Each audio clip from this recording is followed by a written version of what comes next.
Elena Katsuragi's back hit the mat so hard the air exploded from her lungs. 26 black belts watched their sensei 8th-Dan master $3 billion CEO sprawled on the ground like a white belt on day one. The security guard in the borrowed GI stood over her, not even breathing hard, and smiled. Not with victory. With pity. That smile made Elena want to scream. She'd built an empire by breaking competitors. She'd earned her rank by defeating champions. And this janitor with calloused hands had just dismantled her in 17 seconds. 3 hours earlier, she'd walked into her dojo expecting perfection. What she got was a single father who saw through 20 years of armor with one glance and a 8-year-old daughter who'd hand her a paper crane that would crack everything. If you're watching from anywhere in the world, drop your city in the comments. I want to see how far this story travels. 3 hours earlier. Elena's hand hovered over the boardroom table. 43 executives held their breath. They'd seen this before, the moment before she destroyed someone's career with a single sentence. "You're telling me," Elena said, her voice surgical, "that our Q3 projections missed by 7% because of market volatility." Marcus Chen. Her CFO shifted in his chair. "Ms. Katsuragi, if you look at I don't pay you to make excuses. I pay you to make numbers work." Elena stood. "Meeting over. Fix it by Friday, or I'll find someone who can." She walked out. No one followed. They never did. Her assistant Margaret waited outside, tablet already extended. "You're 7 o'clock at the dojo." "I know." Elena checked her watch. 6:43. 17 minutes. "Clear my morning tomorrow. The Chen acquisition needs restructuring." "Ms. Katsuragi, tomorrow's your mother's birthday." Elena stopped, turned, looked at Margaret with the expression that made junior staff quit. "Did I ask for personal commentary?" "No, ma'am." "Then clear my morning." Margaret nodded, made a note. 30 seconds later, Elena had already forgotten the conversation. The thing about perfection was that it required complete control. Elena Katsuragi had spent 20 years mastering both. Forbes called her the Iron Orchid. Beautiful, untouchable, impossible to bend. She called herself a survivor. But surviving required rules, structure, absolute discipline, which was why the security guard mopping her dojo floor at 6:47 p.m. felt like a personal insult. Elena pushed through the dojo doors. Her students were already kneeling, 26 black belts, backs straight, waiting. They'd been there for 8 minutes. She required it. Anticipation bred focus. "Sensei." They bowed in unison. Elena's gaze swept the training floor. Every mat aligned, every piece of equipment positioned exactly. Temperature at 68 degrees. Perfect. Except for the man in the corner with the mop. He moved slowly, methodically, completely absorbed in his work. The swish of the mop created a rhythm that seemed almost deliberate in the silence. Elena felt heat rise in her chest. "Excuse me." Her voice carried the authority that silenced boardrooms. The man paused, looked up, and smiled. Not nervous, not eager to please. Calm, almost amused. "Evening," he said, then went back to mopping. Elena's jaw tightened. No one dismissed her.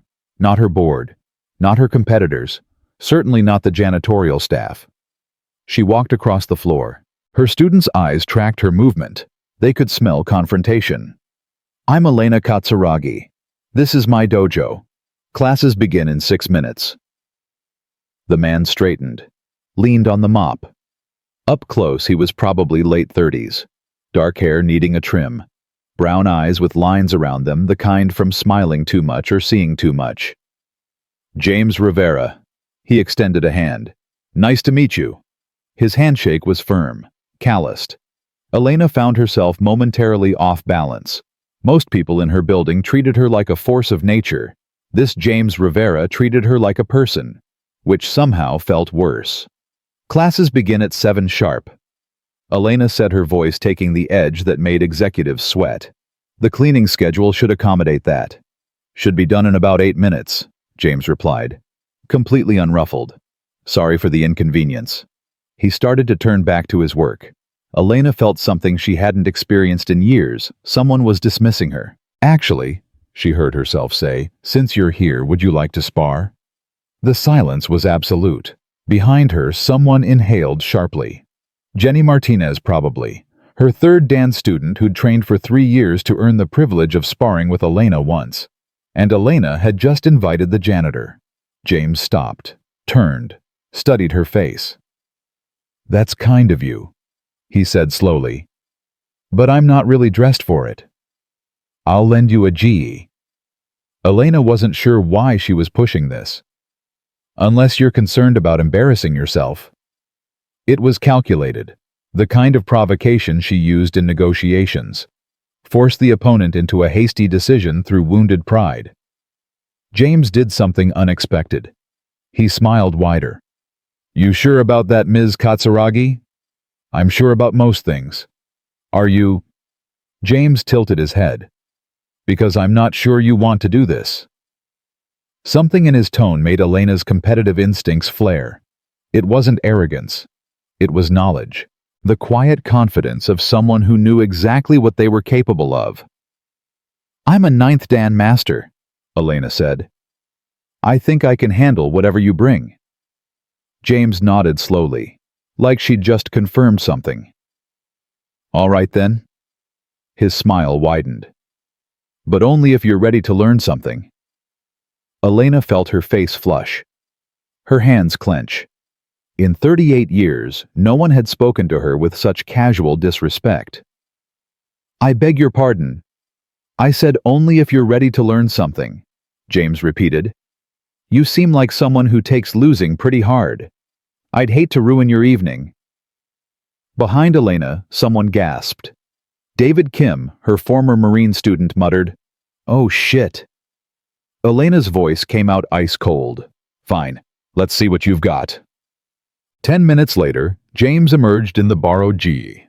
The playful janitor was gone. In his place stood someone who wore martial arts clothing like a second skin. His stance was natural, his posture correct without being rigid. Elena felt her first flicker of doubt. She crushed it immediately. They bowed, moved to the center of the floor, started circling. Elena catalogued her opponent. 6 feet tall, longer reach, probably strong from manual labor.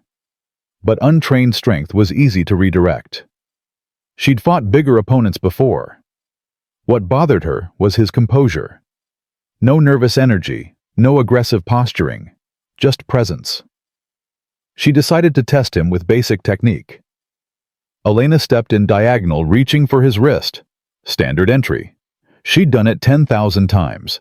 Should be simple: redirect his balance, take him down. James's wrist wasn't there. He'd moved with her, matching her timing so precisely her technique found only air. Not a block, not a counter, just flow. Elena reset, tried again. Different angle, same result. Interesting style, she said, circling left. Where'd you train? Here and there. James kept his attention on her center. You're very good. Technical precision is excellent. The compliment felt qualified. Like her technique was impressive, but incomplete. Elena increased pressure. She launched a series of complex attacks testing different rhythms. James responded with minimal movement. Never more than necessary. Never wasted motion. He wasn't fighting, he was dancing. After 5 minutes, Elena was breathing hard. Not from exertion, from mounting frustration. Planning to actually spar? She asked, voice-edged.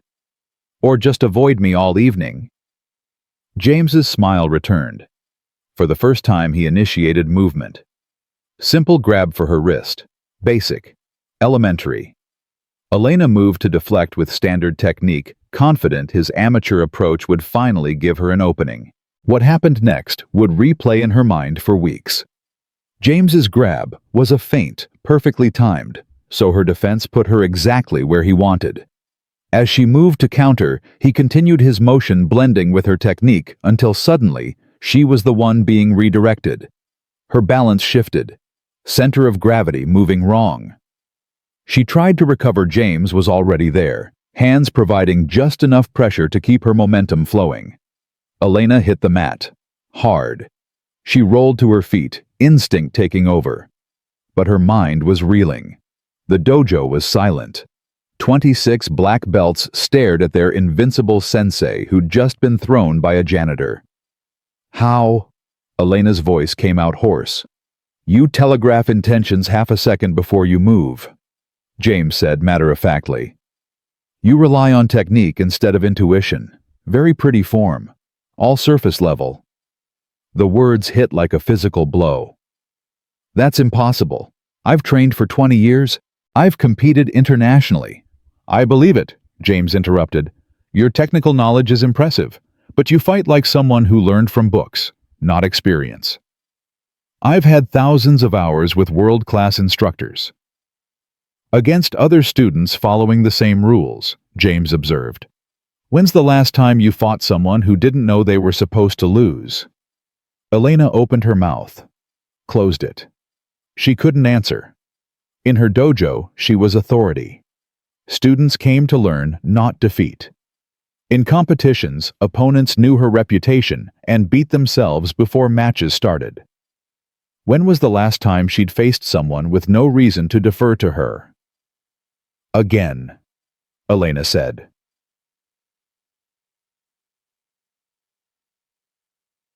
For 20 minutes, Elena threw everything at James Rivera. Every technique in her arsenal. Every combination she'd perfected. Every approach that had won tournaments. James neutralized them all. He never struck her, never used excessive force, never showed aggression. He just moved around her attacks like water around stone.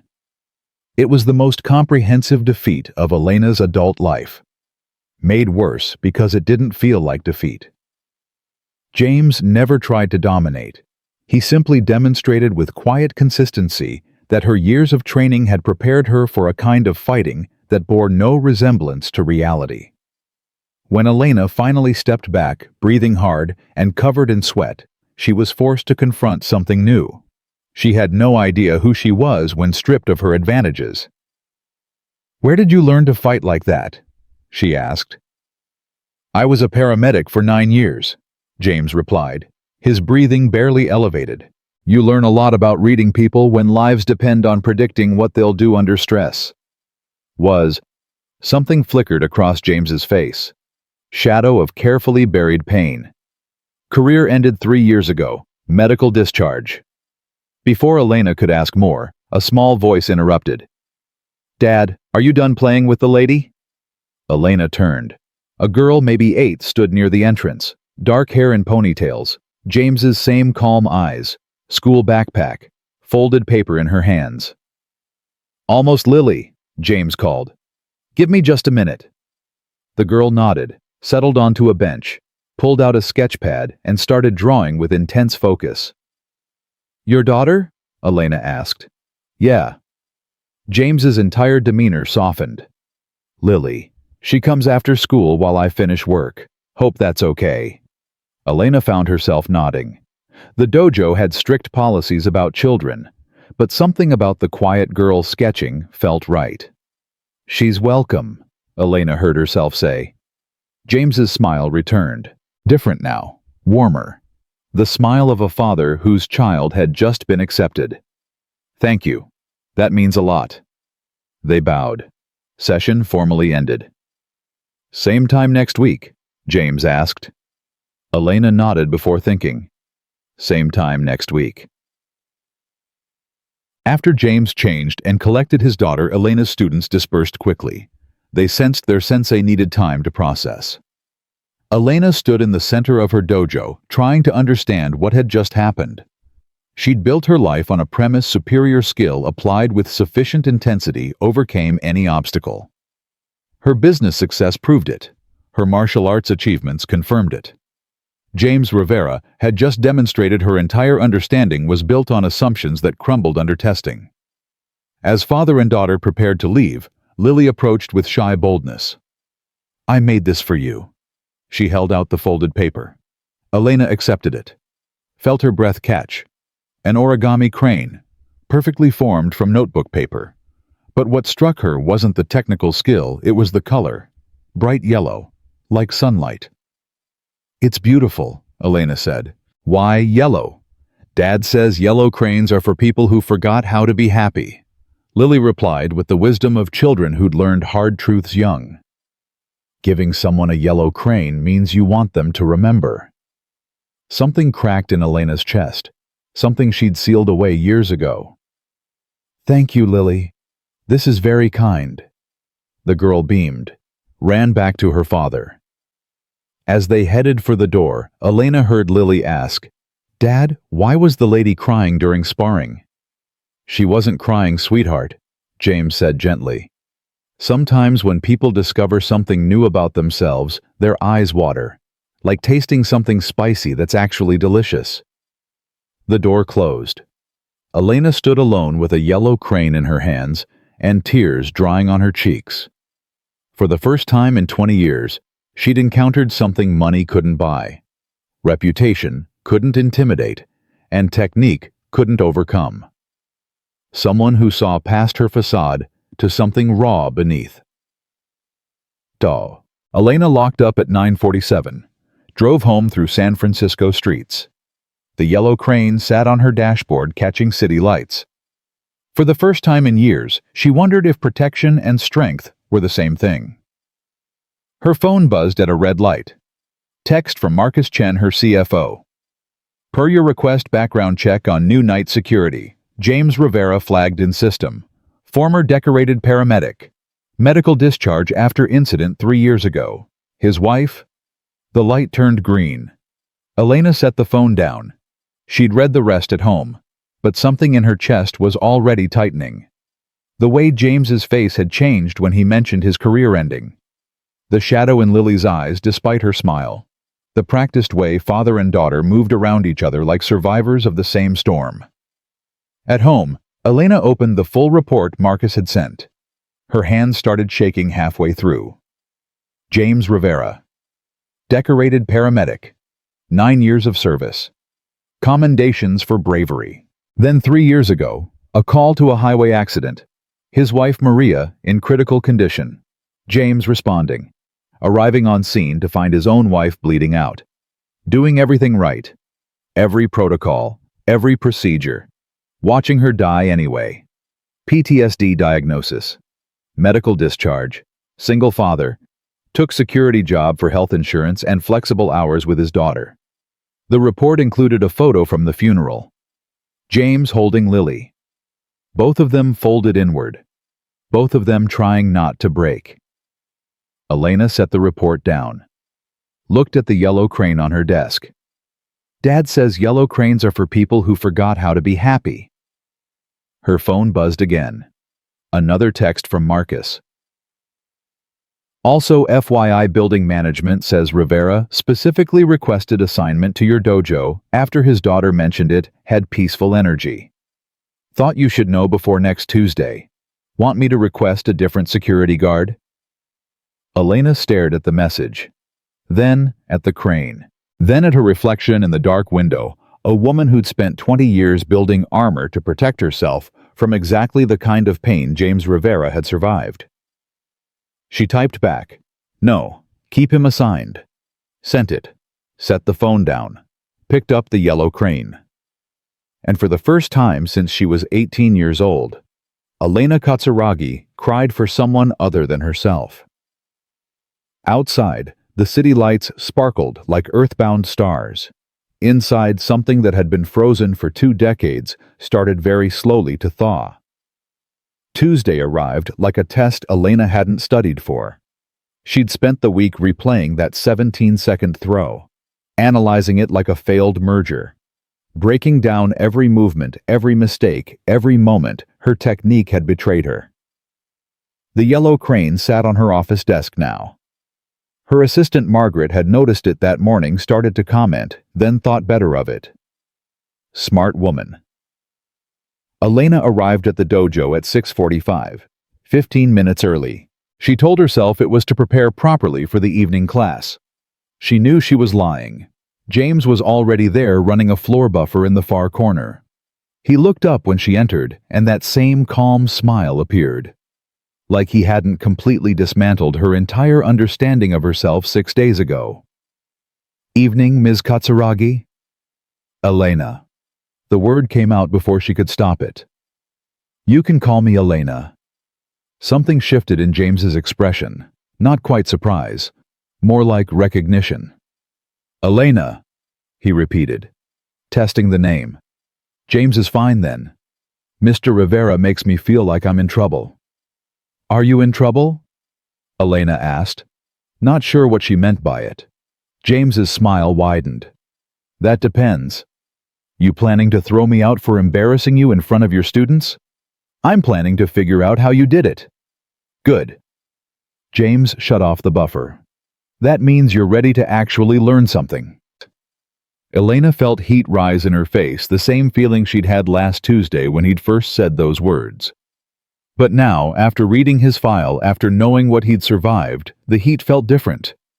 Less like anger, more like shame. "Your wife," Elena said quietly. "I'm sorry for your loss." James went still. The easy smile faded. "You had me investigated." It wasn't a question. Elena found herself unable to meet his eyes. "It's standard protocol for building security. I would have anyway, but..." "It's fine." James's voice was flat now, empty. "People always look eventually. What did you find?" "Decorated paramedic has breakdown after failing to save his own wife. Can't hack the job anymore, takes night security to pay for his kid's therapy." "That's not what the report said."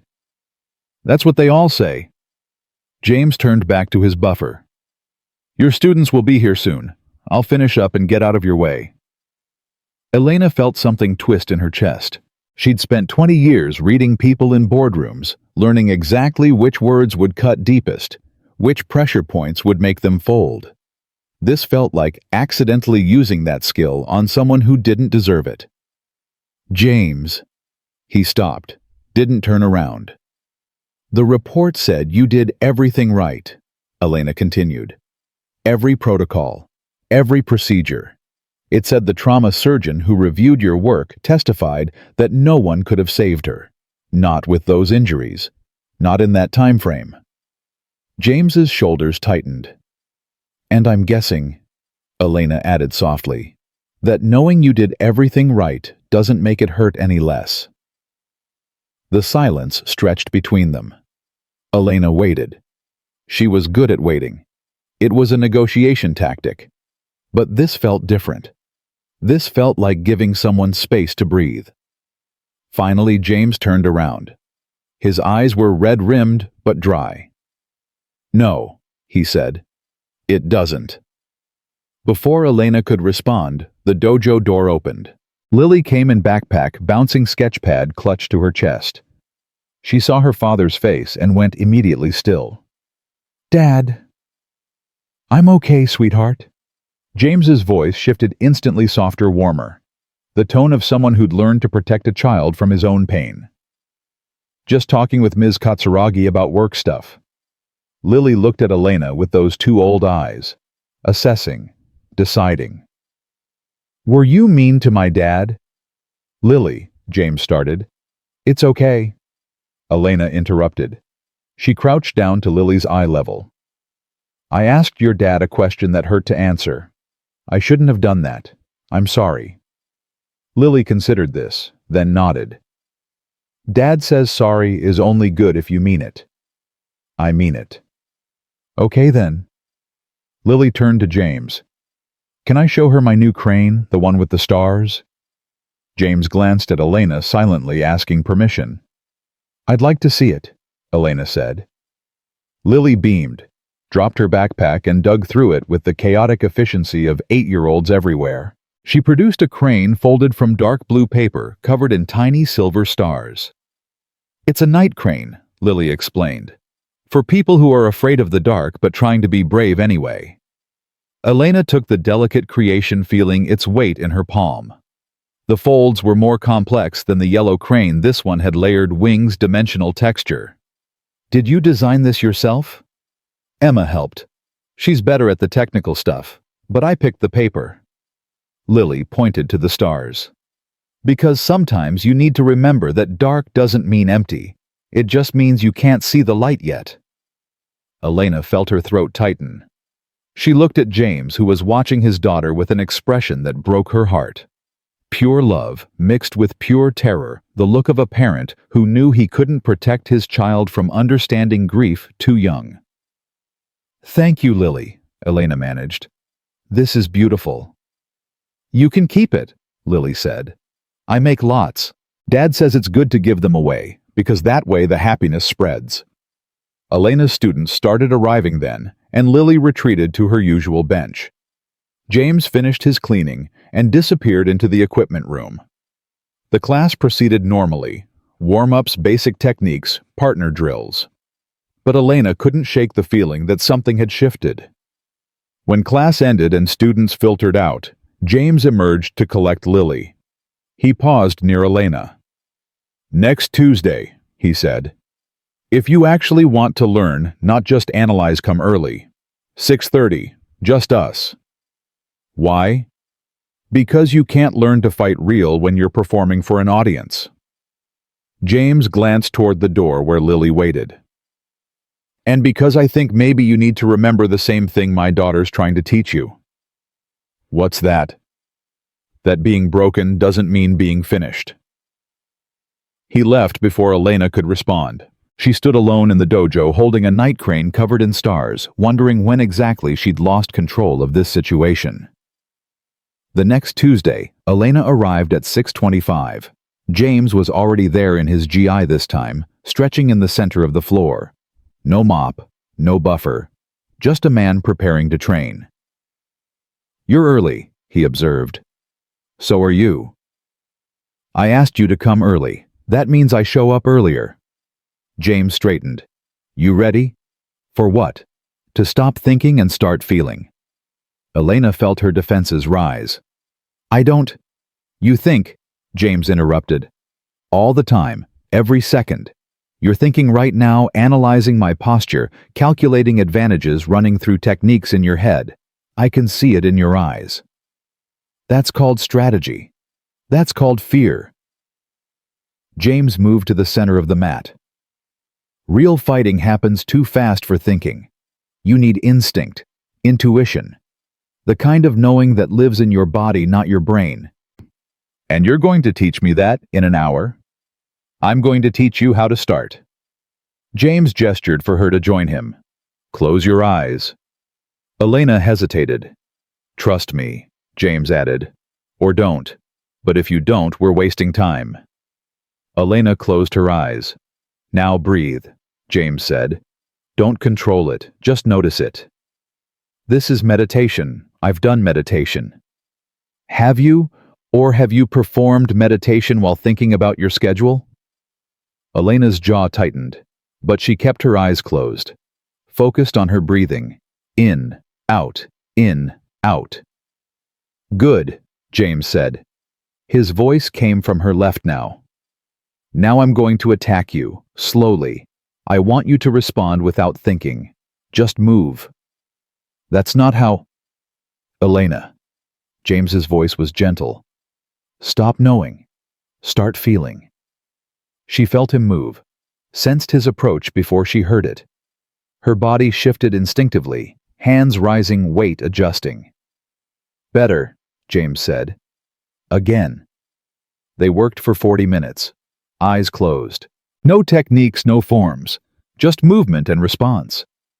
Elena found herself frustrated at first. Her mind kept trying to categorize, analyze, plan.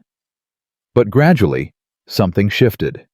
Her body started responding before her brain caught up. She moved with James instead of against him, their movements becoming a conversation her conscious mind wasn't invited to. When he finally told her to open her eyes, Elena was breathing hard. Sweat soaked her GE, but she felt more centered than she had in years. "What was that?" she asked. That was fighting real instead of fighting pretty. James grabbed 2 water bottles from the side, tossed her one. "Your technique is good, Elena, but you use it like armor. It keeps you safe, but it also keeps you distant. Distant from what? From yourself. From other people. From the moment you're actually in. James took a long drink. You're always 3 steps ahead planning the next move. You never experience the current one. Elena wanted to argue. Wanted to, but she couldn't. Because he was right. Why are you doing this? She asked instead.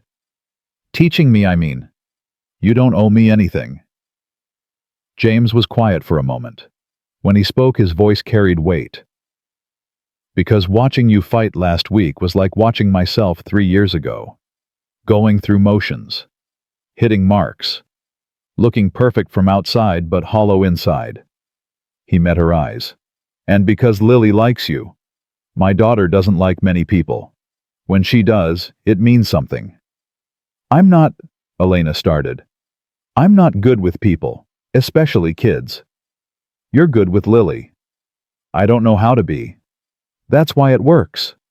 James smiled. You're not performing for her, you're just present. She needs that. Elena thought about Lily's 2 old eyes, her wise observations, her paper cranes for people who forgot how to be happy. She's been through therapy, Elena asked. 2 years' worth. It helps, but some things therapy can't fix. James's voice roughened. Some things you just have to carry. Before Elena could respond, the dojo door opened. Her students started arriving. James nodded once and headed to change. But something had shifted between them. Some wall had started to crack. The Tuesday sessions became ritual. Elena arrived at 6:30. They trained with eyes closed, then open. James pushed her to respond instead of plan, to feel instead of calculate. It was the hardest thing Elena had done in years. Her business thrived on calculation. Her success depended on always being 3 steps ahead. Learning to be present felt like deliberately handicapping herself. But slowly, she started to understand what James meant. She started noticing things she'd missed before. The way her body tensed before attacks. The split-second hesitation that telegraphed her intentions. The way her perfectionism made her rigid instead of adaptive. After the private sessions, regular class felt different too. Elena found herself teaching with less emphasis on perfect form, more focus on practical application. Her students noticed. Some thrived. Others struggled with the change.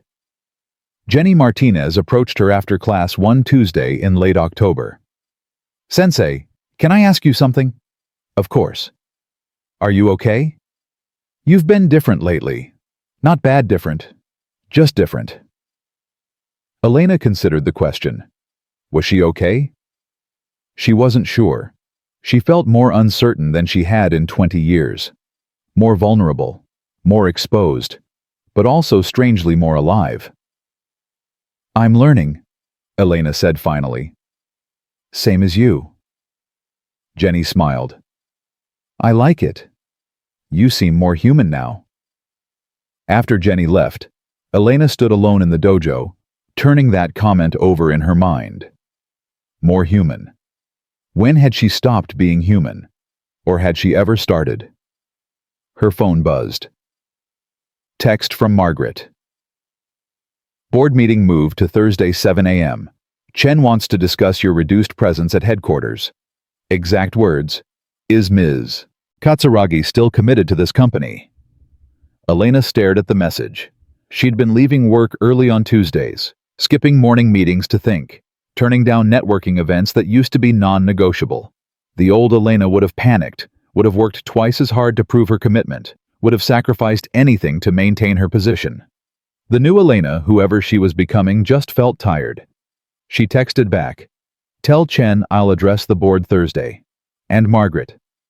Thank you for the heads up." The response came immediately. Always. Also, your mother called again about her birthday. I know you said to screen calls, but she sounded upset. Elena closed her eyes. Counted to 10. Her mother. Another relationship she'd let calcify into obligation. She typed, "Give me her number, I'll call tomorrow." 3 dots appeared. Then, "Boss, I've had her number in your contacts for 5 years. Elena almost smiled. Right. Thank you, Margaret. Are you sure you're okay? No, but I'm working on it. She sent the message before she could reconsider.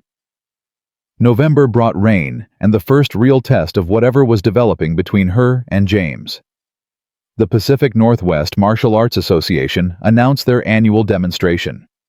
Masters from across the region would showcase their skills. Elena had participated every year for the past decade. It was networking, reputation-building proof of continued excellence. But this year, the thought of performing made her stomach tight. You should go, James said when she mentioned it during their private session. It's good exposure. I don't need exposure. I need... Elena stopped. What? I don't know. She sat down on the mat, suddenly exhausted. I used to know exactly what I needed. Success, recognition, control. Now I don't know anything. James settled beside her. Not too close, giving her space. That's called growth, he said quietly. It's supposed to feel uncomfortable. I hate it. I know. They sat in silence. Outside, rain hammered the windows. Inside, the dojo felt insulated, protected. Did you feel like this? Elena asked. After Maria. James was quiet for so long, she thought he wouldn't answer. I felt like someone had taken everything I knew about myself and set it on fire, he said finally. I was the guy who saved people. That was my whole identity. Then I couldn't save the one person who mattered most. He rubbed his face. For a year I didn't know who I was. I was just Lily's dad. That was all I could handle. What changed? Lily. She started asking questions I couldn't answer. Like why we stopped doing things that made us happy. Why we never talked about Mom. Why everything felt so heavy all the time. James's voice cracked slightly. And I realized I was teaching her to survive instead of live. I didn't want that for her. Elena thought about the paper cranes, the wisdom in Lily's eyes, the way she spread happiness deliberately, like someone who'd learned its value through absence. She's remarkable, Elena said. She is, but she shouldn't have to be. James turned to look at her. Kids are supposed to be kids, not tiny therapists for broken parents. You're not broken. Neither are you, but we're both cracked. And maybe that's okay. Maybe that's how the light gets in. Elena wanted to argue, to insist she was fine, successful, in control. Instead she said, I don't know how to do this. Do what? Be uncertain. Be vulnerable. Be anything other than perfect. Then you're in good company. James stood, offered his hand. Come on, let's practice being imperfect together. They trained until regular students arrived. Elena found herself laughing when she messed up a technique. Actually laughing. It felt foreign and wonderful. That Thursday she faced her board. Chen had prepared a presentation. Charts showing her decreased presence at headquarters. Metrics demonstrating her reduced involvement in day-to-day operations. Implications that perhaps it was time to consider transition planning. The old Elena would have destroyed him, would have used every political weapon in her arsenal to remind the board exactly who built this company. The new Elena just listened. When Chen finished, she stood. Marcus is right, she said. I've been less present lately. I've been prioritizing other commitments on Tuesday evenings. I've been turning down opportunities that don't align with my values. She looked around the table at 43 executives who'd learned to fear her moods. And I'm going to continue doing so. The room went silent. This company will survive without me micromanaging every decision, Elena continued. In fact, it'll probably thrive. We've built good systems. We have talented people. My job is to provide vision and direction, not to be involved in every operational detail. But Ms. Katsuragi, Chen started. I'm not retiring Marcus. I'm reprioritizing. There's a difference. Elena gathered her materials. If the board has concerns about my leadership, we can discuss succession planning. But I'm not apologizing for having a life outside this boardroom. She walked out before anyone could respond. Her hands didn't start shaking until she reached her car. Margaret called immediately. The board is in chaos. Chen's demanding emergency sessions. What do you want me to do? Nothing. Let them sit with it. Boss, they could vote to remove me, I know. Elena started the car. And if they do, I'll survive. I've survived worse. She hung up. Drove to the dojo. It was only 2 p.m. hours before class, but she needed the space, the calm.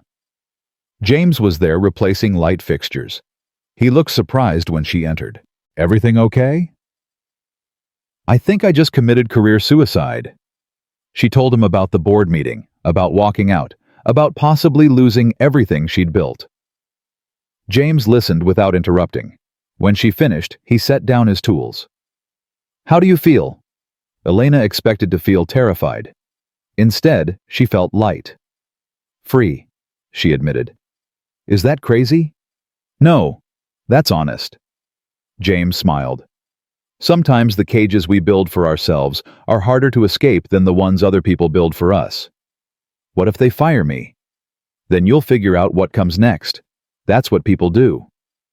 I don't know how to be anything other than CEO. Sure you do. You're already being it. James gestured around the dojo. You're a teacher, a student, a person who makes my daughter smile.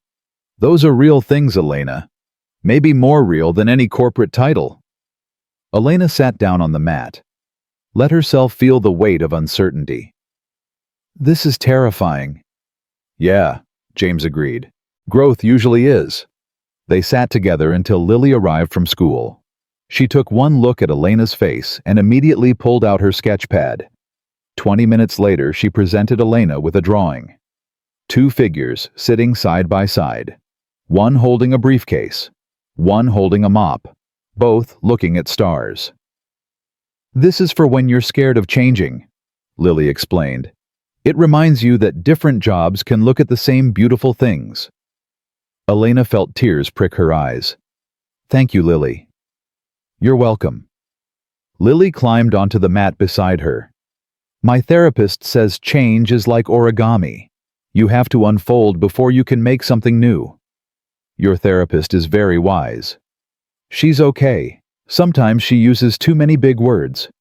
Lily leaned against Elena's shoulder with the casual trust of children who'd decided you were safe. But she's right about the unfolding part. It hurts, but it's important. James watched them with an expression Elena couldn't quite read, something soft, something hopeful. Tuesday evening brought the test Elena hadn't seen coming. Class was packed, more than usual. Someone had spread word that Elena was teaching differently now, focusing on practical application over traditional form. Curious practitioners from other dojos came to observe, including Sensei Takahashi. Elena recognized him immediately. 7th-Dan master from Portland, known for his rigid traditionalism and his enjoyment of humiliating instructors who deviated from classical form. He arrived with 3 of his senior students. Settled in the observation area with the posture of someone expecting to be entertained by failure. James was finishing his cleaning routine. He glanced at Takahashi, then at Elena. Something flickered in his expression. Warning, maybe. Class proceeded normally. Elena led her students through warm-ups, basic drills, partner work. She could feel Takahashi watching, judging. When she called for a water break, he approached. Ms. Katsuragi, I've heard interesting things about your program lately. His tone made it clear, interesting wasn't a compliment. Sensei Takahashi, welcome. Elena kept her voice neutral. What brings you to San Francisco? Professional curiosity. Takahashi surveyed the training floor. I heard you've been experimenting with less traditional methods, prioritizing practical application over classical form. I wanted to see for myself. And concerning. Takahashi clasped his hands behind his back. The forms exist for reasons, Ms. Katsuragi. Abandoning them for the sake of novelty does a disservice to our art. Elena felt her defenses rise. The old instinct to prove herself to demonstrate superiority. Then she remembered James's words. You use technique like armor. I'm not abandoning form, she said carefully. I'm contextualizing it, helping students understand the why behind the how. By bringing in untrained amateurs. Takahashi nodded toward James, who'd stopped cleaning and was watching the conversation with wary eyes. I've heard you've been sparring with your maintenance staff. Is that true? The dojo went silent. All her students stopped drinking, stopped talking, just listened. Elena's jaw tightened. James has extensive training. He's been invaluable in helping me develop more responsive. James Takahashi looked at James directly for the first time. You work here? I do, James said evenly. Ever study martial arts formally? Some. Where? Different places. Takahashi's smile was sharp. How convenient. These vague credentials. He turned back to Elena. Perhaps you could demonstrate the value of these new methods. Allow me to test them personally. It was a trap. Elena could see it clearly. If she refused, she'd look weak. If she accepted and lost, she'd be humiliated in front of her students and visiting instructors. If she won, she'd be accused of defending bad methods through personal skill rather than pedagogical merit. I appreciate the offer, Elena said carefully. But, I'll spar with you, James interrupted. Elena's stomach dropped. James, you don't have to. It's fine. James walked onto the training floor. His voice was calm, but his eyes held steel. If Sensei Takahashi wants to test the methods, I'm happy to demonstrate. Takahashi's smile widened. This was even better than humiliating Elena. He could embarrass both her and her supposed instructor in front of everyone. How generous, Takahashi said. Though perhaps we should make this educational. I'd hate for anyone to misunderstand what constitutes proper technique versus amateur improvisation. He was baiting James, trying to provoke reaction. James just smiled. Whatever you think is helpful. They bowed, began circling. Elena's hands clenched. She should stop this, should intervene. This was her responsibility, her dojo, her failure to protect someone who didn't deserve to be used as a lesson. But she didn't move. She told herself she wanted to see how James handled pressure, how his methods worked against a skilled traditionalist. The truth was simpler, uglier. She wanted to maintain face, wanted to preserve her reputation, wanted to avoid the confrontation that would come if she defended James too vigorously. She chose politics over people, just like she always had. Takahashi opened with a testing technique. Clean, classical, textbook perfect. James avoided it with minimal movement. Takahashi tried again. More force this time, more commitment. James wasn't there when the technique arrived. For 5 minutes, Takahashi attacked with increasing frustration. Every technique was correct, was proper, was exactly what any classical instructor would teach. None of them connected. James flowed around them like water, never blocking, never countering, just ensuring he wasn't where the attacks were aimed. Finally, Takahashi's control slipped. He threw a technique with too much force, too much ego, too much need to connect. James stepped in, blended with the motion, redirected. Takahashi hit the ground hard. The dojo went absolutely silent. Takahashi rose, face flushed with humiliation and rage. Lucky, he spat. Let's... No. James's voice was firm. Final. We're done. We're done when I say, Sensei Takahashi. James's tone shifted, still calm but carrying weight. You came here to prove a point. You proved it. I don't fit your definition of proper training. We both know that. But escalating this doesn't teach anyone anything except that ego matters more than learning. Is that really the lesson you want to give? Takahashi's jaw worked. He looked at Elena, clearly expecting her to support him to condemn James's disrespect. Elena said nothing.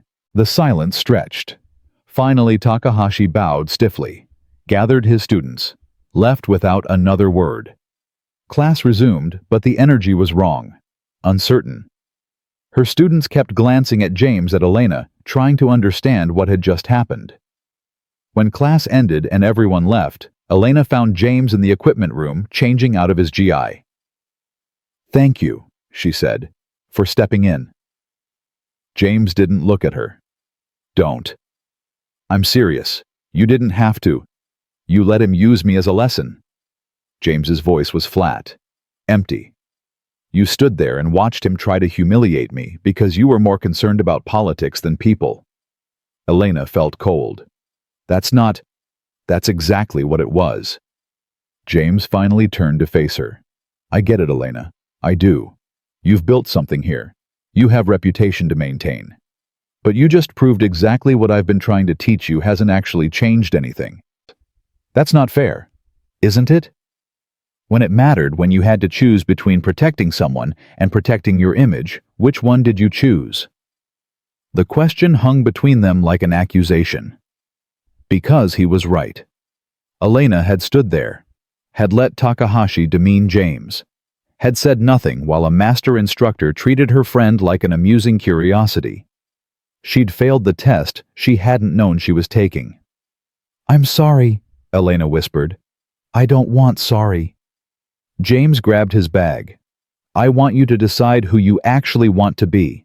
The person who uses technique as armor and people as props, or someone who's brave enough to be real." He walked toward the door, stopped, turned back. "Lily asked me tonight if you were our friend now," he said quietly. I told her yes. I told her you were someone we could trust. Don't make me a liar to my daughter Elena." He left. Elena stood alone in the empty dojo, holding the weight of her own cowardice. Outside, rain hammered the windows. Inside, something that had started to thaw froze solid again. She'd been given a chance to be different, to choose connection over control. And she'd failed. The yellow crane sat on her office desk the next morning. The night crane with stars beside it. Lily's drawing of two people looking at the same sky. Evidence of a friendship Elena hadn't known how to protect when it mattered. Her phone buzzed. Text from James. "Need to request reassignment to different building. Personal reasons. Effective immediately." Elena stared at the message, read it 3 times. Then she picked up her phone and did something she hadn't done in 20 years. She called in sick to work, and drove to find a man who'd seen through her armor and decided it wasn't worth the damage. Elena found James's apartment building in a neighborhood her GPS had trouble mapping. Working class area. The kind where people parked old trucks on lawns and kids played basketball in alleys. Her Lexus looked obscene here. She sat in the car for 10 minutes. Engine off. Hands gripping the wheel. What was she doing? She was Elena Katsuragi.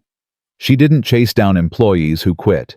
She didn't apologize for political calculations. She didn't. She got out of the car. The building was old, but maintained. Someone had planted flowers in cracked concrete planters. A hand-painted sign said, "No soliciting. This means you."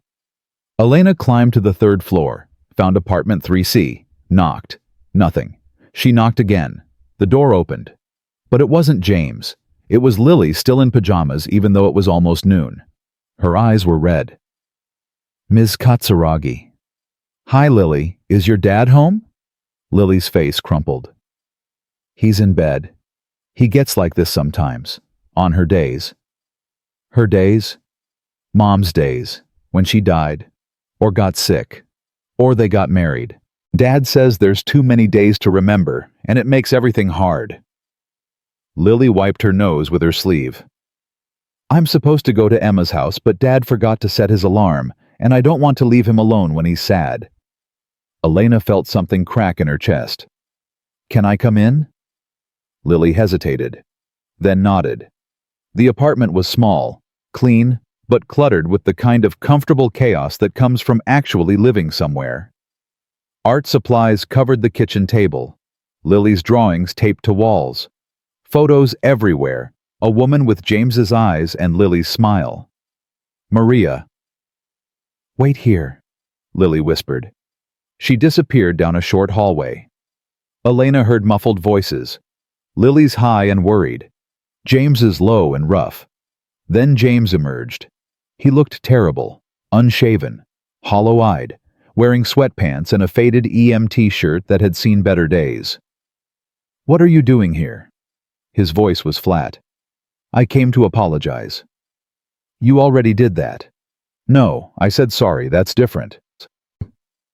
Elena took a breath.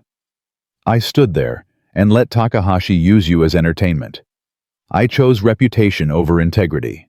I chose comfort over courage. And I hurt someone who didn't deserve it because I was too afraid to be different than I've always been." James just looked at her, exhausted, empty. "3 years ago today," he said finally.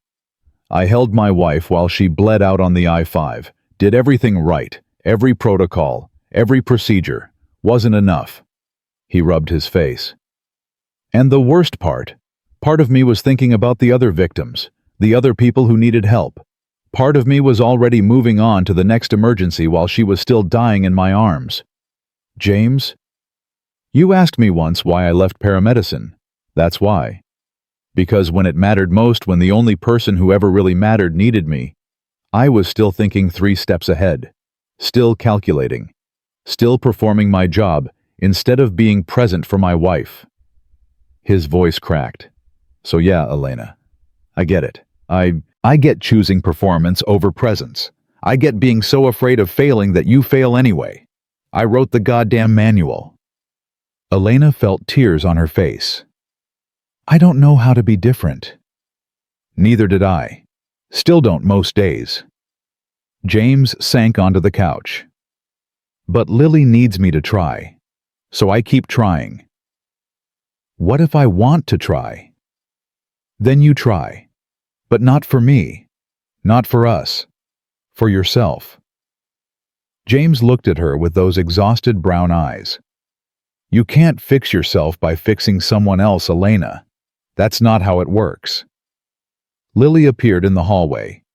She'd changed into regular clothes. "Dad, I'm going to Emma's. Her mom's outside." "Lily, I'm sorry I forgot to—" "It's okay, I called her myself." Lily walked over, kissed James's cheek. Then she looked at Elena. "Are you here to make my dad more sad?" "No." Elena managed. "I'm here to try to make things better." "Okay. But if you make him more sad, I'm going to be very mad at you." Lily grabbed her backpack, paused at the door. "Dad, remember what Dr. Sarah says. The sad days don't last forever." "I remember, sweetheart." After Lily left, silence filled the apartment. Elena stood awkwardly. James sat motionless. 2 broken people in a small room with too much history between them. "I read about the accident," Elena said quietly. "The full report. It wasn't your fault." "That's what everyone says. It's what the evidence says. Evidence doesn't know what it was like. Evidence doesn't know I was thinking about triage protocols while my wife was asking me to tell Lily she loved her." James's hands clenched. "Evidence doesn't know I stayed professional until the moment she stopped breathing, and then He stopped. Couldn't finish. Elena sat down beside him. Not too close, giving him space. "I don't know what to say," she admitted. "Most people don't. They usually go with, 'she's in a better place,' or 'time heals all wounds,' or some other bullshit platitude that makes them feel like they helped. Does time heal? Time makes it quieter. That's not the same as healing." James leaned back, stared at the ceiling. "You want to know the real kick in the teeth? I'm good at living without her now. I've learned routines, coping mechanisms, ways to be Lily's dad without falling apart every 5 minutes. And that feels like betrayal. Like I'm getting on with life while Maria's just gone." Elena thought about her own life.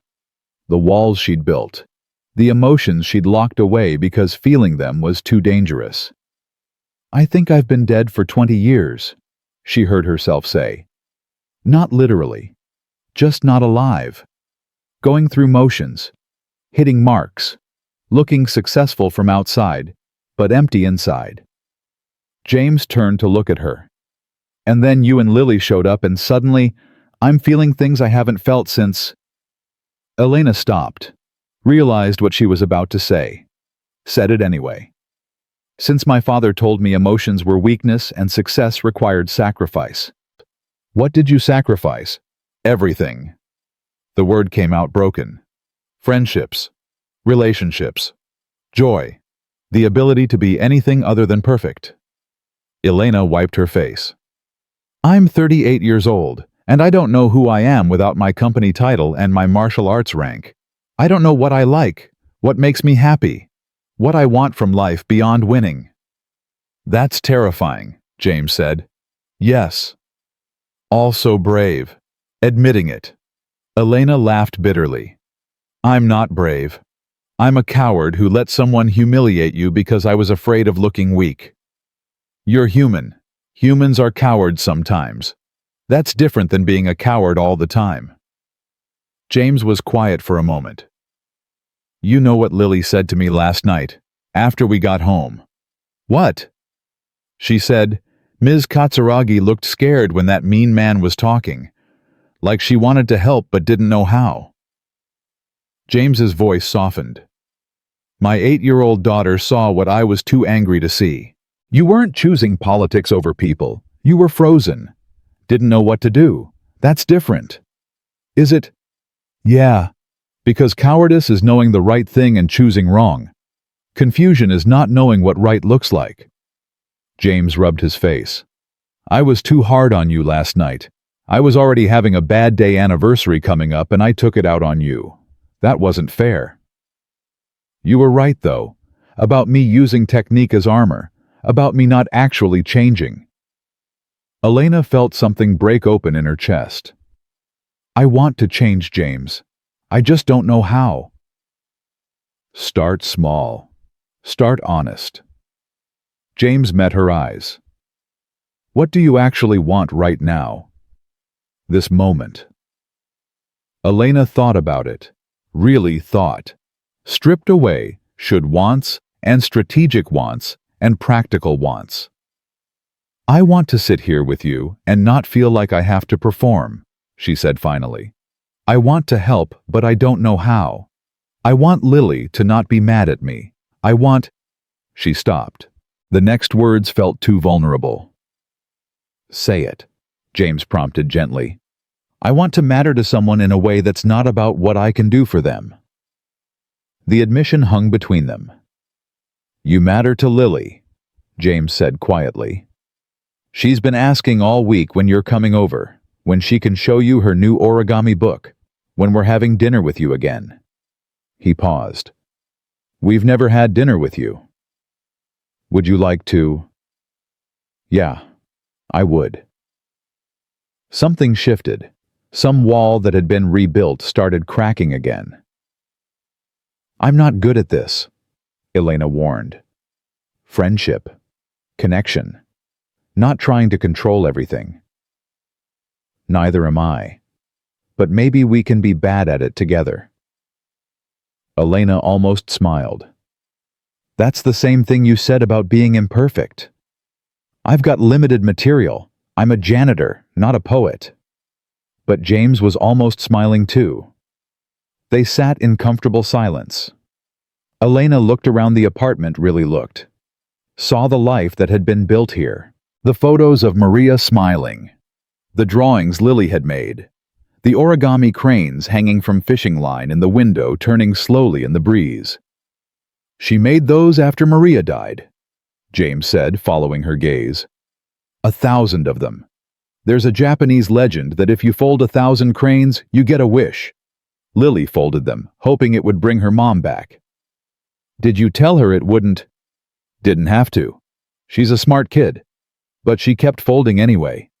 Said even if it didn't bring mom back, it made her feel close to her. James's voice roughened. That's when I knew she was going to be okay.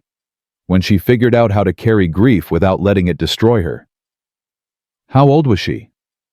5. Just turned 6. James wiped his eyes. No kid should be that wise that young. Elena thought about Lily's observations. Her paper cranes for people who forgot how to be happy. Her drawings that captured emotional truth. She's teaching me things I should have learned decades ago, Elena admitted. She does that. Teaches without trying to. Must get that from her mother. James stood, walked to the window, touched one of the hanging cranes gently. Maria was like that. Could see right through people's bullshit to what was real underneath. Drove me crazy sometimes. Made me better always. She sounds remarkable. She was. And I failed her. James said it flatly. Matter of fact. Like stating weather conditions. You didn't? Elena, I know you're trying to help, but you weren't there. You don't know. His voice broke. You don't know what it's like to hold someone you love while they die, and know that even if you did everything right, it wasn't enough. You don't know what it's like to see their last breath, and know that every breath after that is one they don't get. Elena stood, walked to the window beside him. You're right. I don't know. She touched a crane. It spun slowly. But I know what it's like to build a fortress so strong that nothing can get in, including joy, including connection, including the very things that make life worth living. James looked at her. I spent 20 years making myself untouchable, Elena continued.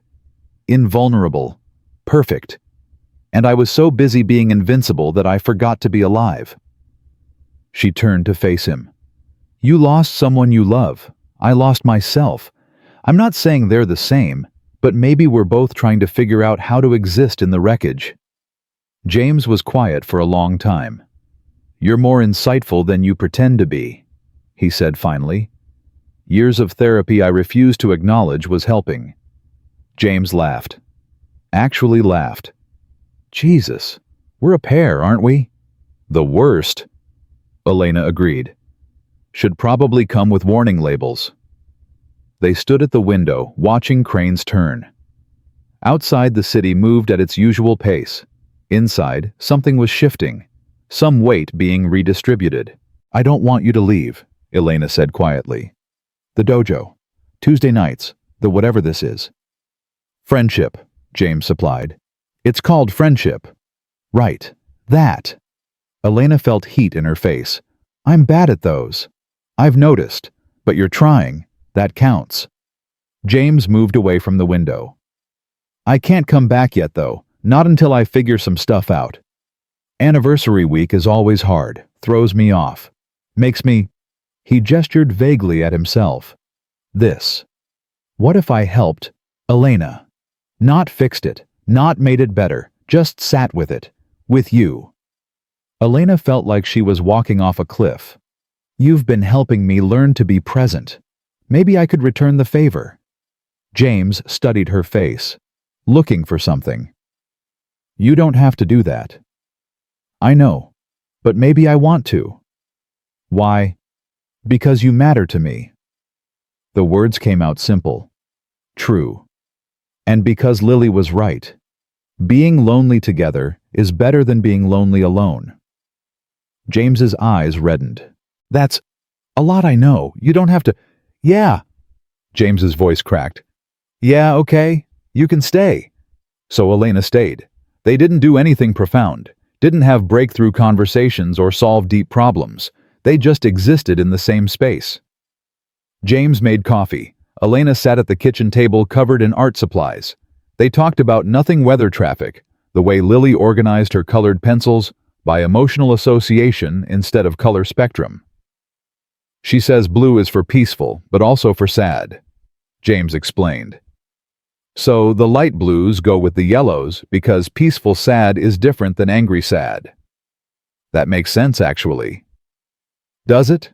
I stopped trying to understand her organizational system years ago. Around 2, Elena's phone started buzzing. Margaret calling, probably about the board. about Chen's power play, about everything Elena was ignoring. She sent it to voicemail. "You need to take that," James asked. "No, I need to be here." James looked at her for a long moment, then nodded. 3 o'clock brought Lily home. Emma's mom dropped her off. Lily burst through the door, saw Elena, and stopped. "You're still here." "I'm still here." "Are you and Dad friends again?" "We're working on it," James said. Lily studied them both, then she smiled. "Good, because I made something for both of you to share." She dug through her backpack, produced 2 cranes connected by a paper chain. One was silver, one was gold. "These are friendship cranes," Lily explained seriously. "You each keep one, but they're connected, so neither one can fly away without the other one knowing." Elena felt her throat tighten. "Lily, this is beautiful." "I know." Emma helped with the chain part. "It's really hard to do without ripping the paper." Lily handed the connected cranes to James. "Dad gets the gold one because gold is for brave, and Ms. Katsuragi gets the silver one because silver is for people learning to be brave." "What if I'm not brave yet?" Elena asked. "That's why it's silver. You're practicing." Lily pulled out her sketch pad. "Also, I drew a picture of you and Dad sitting in our apartment, looking at Mom's cranes. Is that okay?" James's voice came out rough. "Yeah, sweetheart, that's okay." Lily showed them the drawing. She'd captured something Elena hadn't even realized was happening: 2 people sitting together in grief and finding something like comfort. "Can I keep this?" Elena asked. "It's for you. That's why I made it." Lily settled at the table, started pulling out homework. "Are you staying for dinner? Dad makes really good grilled cheese when he's sad. It's his comfort food." James and Elena looked at each other. "I'd like that," Elena said. "If it's okay." "It's okay." James opened the fridge, started pulling out bread and cheese. "Fair warning though, I only know how to make about 6 things. Grilled cheese is the best one.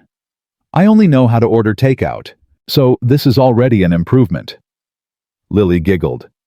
"Dad, Ms. Katsuragi doesn't know how to cook." "Not everyone knows how to cook, Lily. But she's a grown-up. Grown-ups are supposed to know everything." "Hate to break it to you, kid," Elena said. "But grown-ups mostly just pretend we know things."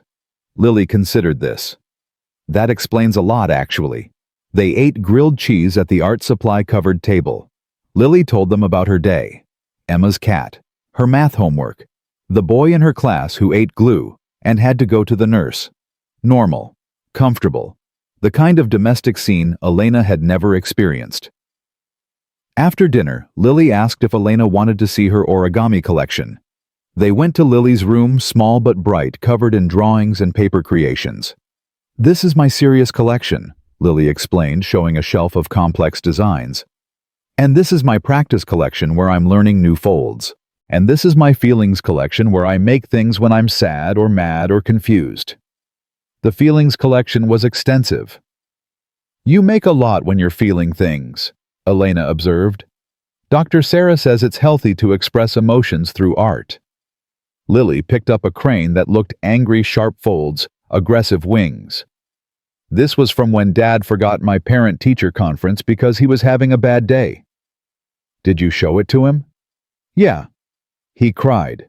Then he apologized and made me pancakes, and we talked about how sometimes grown-ups mess up, but that doesn't mean they don't love you." Lily put the angry crane back carefully. "Do you have kids, Ms. Katsuragi?" "No, I don't." "Why not?" "Lily." James called from the kitchen. "That's personal." "It's okay," Elena said. "Honest answer, I don't know. I always thought I would eventually. Then eventually turned into never, and here I am." "Do you wish you did?" Elena thought about it. Really thought. "Sometimes, especially lately." "You could borrow me sometimes," Lily offered. "If you wanted to practice. I'm pretty good at being a kid." Elena's throat tightened. "That's very generous of you." "I know. Dad says I have a generous spirit, which I think means I share a lot." Lily pulled out her newest origami book.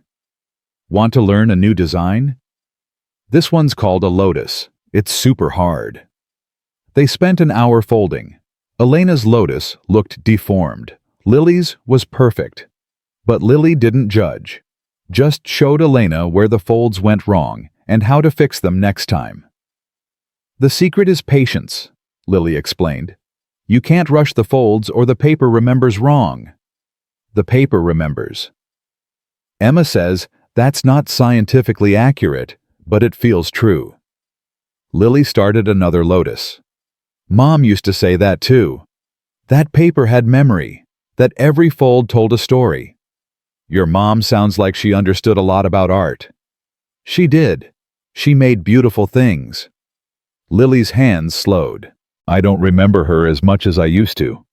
Dad says that's normal, but it makes me sad. Elena didn't know what to say. How to comfort a child grieving a parent she was already forgetting. Can I tell you something? Lily asked quietly. Of course. Sometimes I'm scared Dad's going to die too, like Mom did, and then I'll be alone and I won't remember either of them. Lily's voice got small. Is that bad? To be scared of that? No, sweetheart, that's not bad. That's human. Dr. Sarah says the same thing, but it still feels bad. Elena thought about her own fears, her own walls, the fortress she'd built to protect herself from exactly this kind of vulnerability. You want to know a secret? Elena asked. Lily nodded. I'm scared all the time too. Scared of failing. Scared of people seeing that I don't have everything figured out. Scared of caring about people and then losing them. Elena paused. But being scared doesn't mean we stop trying. It just means we're brave enough to do things, even though they're frightening. Is that why you keep coming to see Dad, even though he's grumpy sometimes? Elena smiled. Yeah, that's why. Good. Because he likes you. Even when he pretends he doesn't, I can tell. How can you tell? He does the dishes without being asked when he knows you're coming. And he puts on clean shirts. And he smiles more. Lily grinned. Plus, he talks about you a lot. Elena said this, and Elena's learning that, and maybe we should invite Elena too. And then he stops because he gets embarrassed. Elena felt warmth spread through her chest. He talks about me. All the time. It's kind of annoying, actually, but also nice. Lily started packing up her origami supplies. You make him less sad. That's good. He's been sad for a really long time. He's been taking care of you. That takes a lot of energy. I know. That's why I try to take care of him back. Lily said it simply, matter of fact, like it was obvious. That's what families do. They take care of each other. Is that what Dr. Sarah says? No, that's what I say. Dr. Sarah says lots of complicated stuff about attachment and codependency and healthy boundaries. But I think it's simpler. You love people, you take care of them. Even when it's hard. Elena felt something crack wider in her chest. This 8-year-old had understood something Elena had spent decades avoiding. When she came back to the kitchen, James was washing dishes. Clean shirt and everything, Elena observed quietly. James froze. She told you that? She tells me everything. You've raised a very perceptive child. I've raised a child who doesn't understand privacy. But James was smiling. Did she show you the angry crane? She did, along with her entire feelings collection. That collection grows weekly. I'm running out of shelf space. James dried his hands. Thank you. For talking to her. She doesn't open up to many people. She's remarkable. You should be proud. I am. Terrified but proud. James leaned against the counter. She asked me yesterday if you were going to be her stepmom. Elena felt her heart stop. What did you tell her? That it doesn't work that way. That you and I are friends and friendships don't have labels like that. James paused. She said that was boring, and that adults make everything too complicated. She's not wrong. Never is. It's infuriating. James looked at her. Really looked. What are we doing, Elena? I don't know. Learning to be less broken. That's not a relationship goal they teach you in therapy. No, but it's honest. Elena moved closer. Is that enough? For now. James was quiet, then he nodded. Yeah, for now, that's enough. Elena's phone buzzed again. Margaret. She glanced at it. Saw 17 missed calls, texts from board members. Emergency meeting called for tomorrow morning. I have to go, Elena said reluctantly. Company stuff. Company implosion, more likely. Elena gathered her things. Chen's making his move. I told the board I was reprioritizing, and he's using it as evidence I'm not fit to lead. Are you going to fight him? I don't know. Elena looked at the silver crane Lily had given her. The old me would destroy him without hesitation. The new me wonders if maybe he's right. About you being unfit. About me needing to figure out what I actually want before I keep fighting for something I built out of fear. Elena turned to face him. What would you do? James thought about it. I'd ask myself what I'm fighting for. If it's ego, walk away. If it's something real, something that matters beyond your pride, then fight like hell. And if I don't know the difference, then you're not ready to make the decision yet. Elena nodded, started toward the door, stopped, turned back. Thank you, for today, for letting me stay, for... She gestured vaguely at everything. This. You're welcome, for whatever this is. Lily appeared in the hallway. Ms. Katsuragi, will you come back? Yes, I promise. Good, because next time I want to show you the really hard folds, the ones that take all day. I'd like that.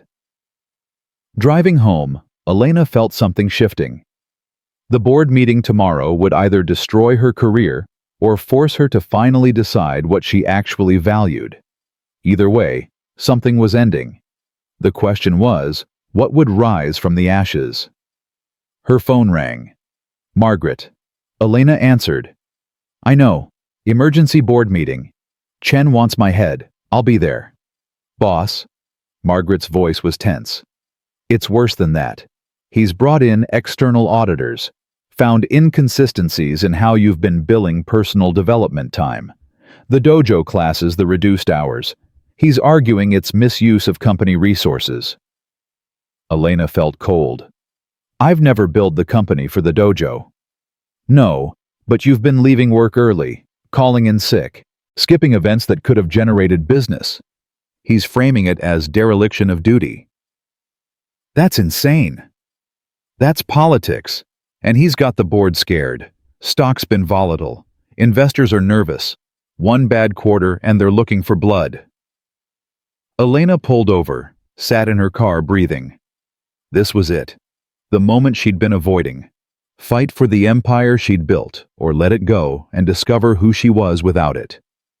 Set the meeting for 7 a.m., Elena said. And Margaret, thank you for everything. You're not going down without a fight, are you? I don't know yet, but I'm done running from the decision. She hung up, looked at the silver crane sitting on her passenger seat. You're learning to be brave, Lily had said. Time to find out if that was true. The board meeting would either break her or remake her. Elena drove home to prepare for war against Chen, against her own fears, against 20 years of performing instead of living. Whatever happened tomorrow, something would shatter. The only question was whether Elena Katsuragi would have the courage to let it. Elena didn't sleep. She sat at her dining table surrounded by 20 years of financial reports, performance reviews, board meeting minutes. Evidence of everything she'd built, everything she was about to lose or defend or walk away from. At 4 a.m., she gave up pretending, made coffee, looked at the cranes on her desk yellow, for forgotten happiness silver, for learning bravery, the connected pair that couldn't fly without the other knowing. Her phone buzzed. Text from James. Lily's worried about you. Says she had a dream you were sad. Are you okay? Elena stared at the message. When was the last time anyone had checked if she was okay? When was the last time she'd let anyone close enough to worry? She typed, "Big meeting today. Might lose everything." 3 dots appeared. Disappeared. Appeared again. "You can't lose everything. You'll still have you. That's not nothing." Elena felt tears prick her eyes. She typed back, "What if I don't know who that is?" The response came immediately. "Then today you find out." At 6:30, Elena walked into the boardroom. 43 executives were already there. Chen sat at the far end, documents stacked in front of him. He looked confident, prepared. He looked like he was about to win. Margaret caught Elena's eye from near the door. Mouthed, "I'm sorry." Elena shook her head slightly. "Not your fault." The board chairman, Robert Fitzgerald, called the meeting to order. "Thank you all for coming on such short notice. We have serious concerns that need to be addressed regarding Ms. Katsuragi's recent performance and commitment to this company." "With all due respect, Robert," Elena said calmly, "this isn't about performance. It's about power. Let's be honest about what we're doing here." Chen leaned forward. "Performance and power are linked, Elena. You've been absent, distracted, making decisions based on personal priorities rather than corporate interests." "I've been reprioritizing," Elena corrected. "There's a difference." "Is there?" Chen opened his folder. "In the last 6 weeks, you've left work early 12 times, called in sick twice, skipped 3 major networking events, declined 2 acquisition opportunities without proper analysis, and you've been spending company time on personal martial arts instruction. I've never billed the company for the dojo. No, but you've been neglecting responsibilities that could generate revenue. That's effectively stealing from shareholders." Chen passed documents around the table. "I've brought in external auditors. The numbers don't lie." Elena looked at the documents, saw her reduced hours quantified, her missed meetings calculated, her changed priorities weaponized. The old Elena would have destroyed Chen's argument with surgical precision, would have turned every accusation into evidence of his own inadequacy, would have reminded the board exactly who built this empire and who was just riding her success. The new Elena looked at those numbers and felt exhausted. "You're right," she said quietly. The room went silent. "I'm sorry." Chen looked confused. "You're right. I have been distracted. I have been prioritizing things outside this company." Elena stood. "But I haven't been stealing. I've been learning to live." "That's not an excuse," Chen started. "It's not an excuse. It's a statement of fact." Elena walked to the windows, looked out at the city she'd conquered. "For 20 years, I've built this company by sacrificing everything else: relationships, joy, any semblance of a life beyond these walls. And I was good at it, great at it. But I was also dying inside so slowly I didn't even notice." "Elena," Robert began. "Let me finish." Elena turned to face them. "6 weeks ago, I met someone who saw through all this." She gestured at the boardroom, the reports, the empire. "Someone who showed me that technique without soul is just performance. That success without connection is just isolation wearing expensive clothes. This is highly inappropriate," Chen said. "What's inappropriate is that none of you have ever asked me if I was okay," Elena shot back. "What's inappropriate is that I've worked 90-hour weeks for 2 decades, and the moment I try to have a life you call emergency meetings to remove me." "We're concerned about the company," Robert said carefully. Are you concerned about your own positions if I'm not here to make you rich?" Elena pulled out her phone, pulled up her text exchange with James, read it to the room. "A friend asked me this morning if I was okay. Do you know what he said when I told him I might lose everything?" The board stared at her. "He said, 'You can't lose everything. You'll still have you.'" Elena's voice cracked. "And I realized I don't even know who that is anymore. I've spent so long being CEO, Elena being sensei. Elena being perfect Elena that I forgot to be just Elena." This is very touching, Chen said, his voice dripping sarcasm. But we're here to discuss your fitness to lead, not your personal journey of self-discovery. They're the same thing, Marcus. Elena sat back down. I'm unfit to lead because I've been leading from fear instead of purpose, from ego instead of values, from a place of proving I'm worthy instead of actually being worthy. The room was silent. So here's what I'm proposing, Elena continued. I'm stepping back, not down, back. I'm taking a 6-month leave of absence. You can appoint an interim CEO, Marcus, if you want, though I'd recommend someone with actual leadership experience and not just political ambition. Chen's face flushed red. During that time, I'm going to figure out who I am without this title, what I actually value, what kind of leader I want to be if I come back. Elena looked around the table. And if the board decides you want someone different permanently, I'll accept that. But I won't be forced out through fear and manipulation. I'm choosing to step away with dignity. You can't just, Chen sputtered. I can. Check the bylaws. As founder and majority shareholder, I have the right to take extended leave for health reasons. And make no mistake, this is a health issue. My mental health has been deteriorating for years, and I've been too afraid to admit it. Robert cleared his throat. Elena, we appreciate your honesty, but this is highly unusual. Everything about me is unusual, Robert. That's why you hired me. That's why this company exists. Elena gathered her things. Margaret will coordinate the transition. I'll remain available for true emergencies, but effective immediately, I'm on leave. She walked toward the door. Elena, Robert called. What if the company falls apart without you? Elena stopped, turned. Then it wasn't built on solid foundation to begin with. And that's on me, not you.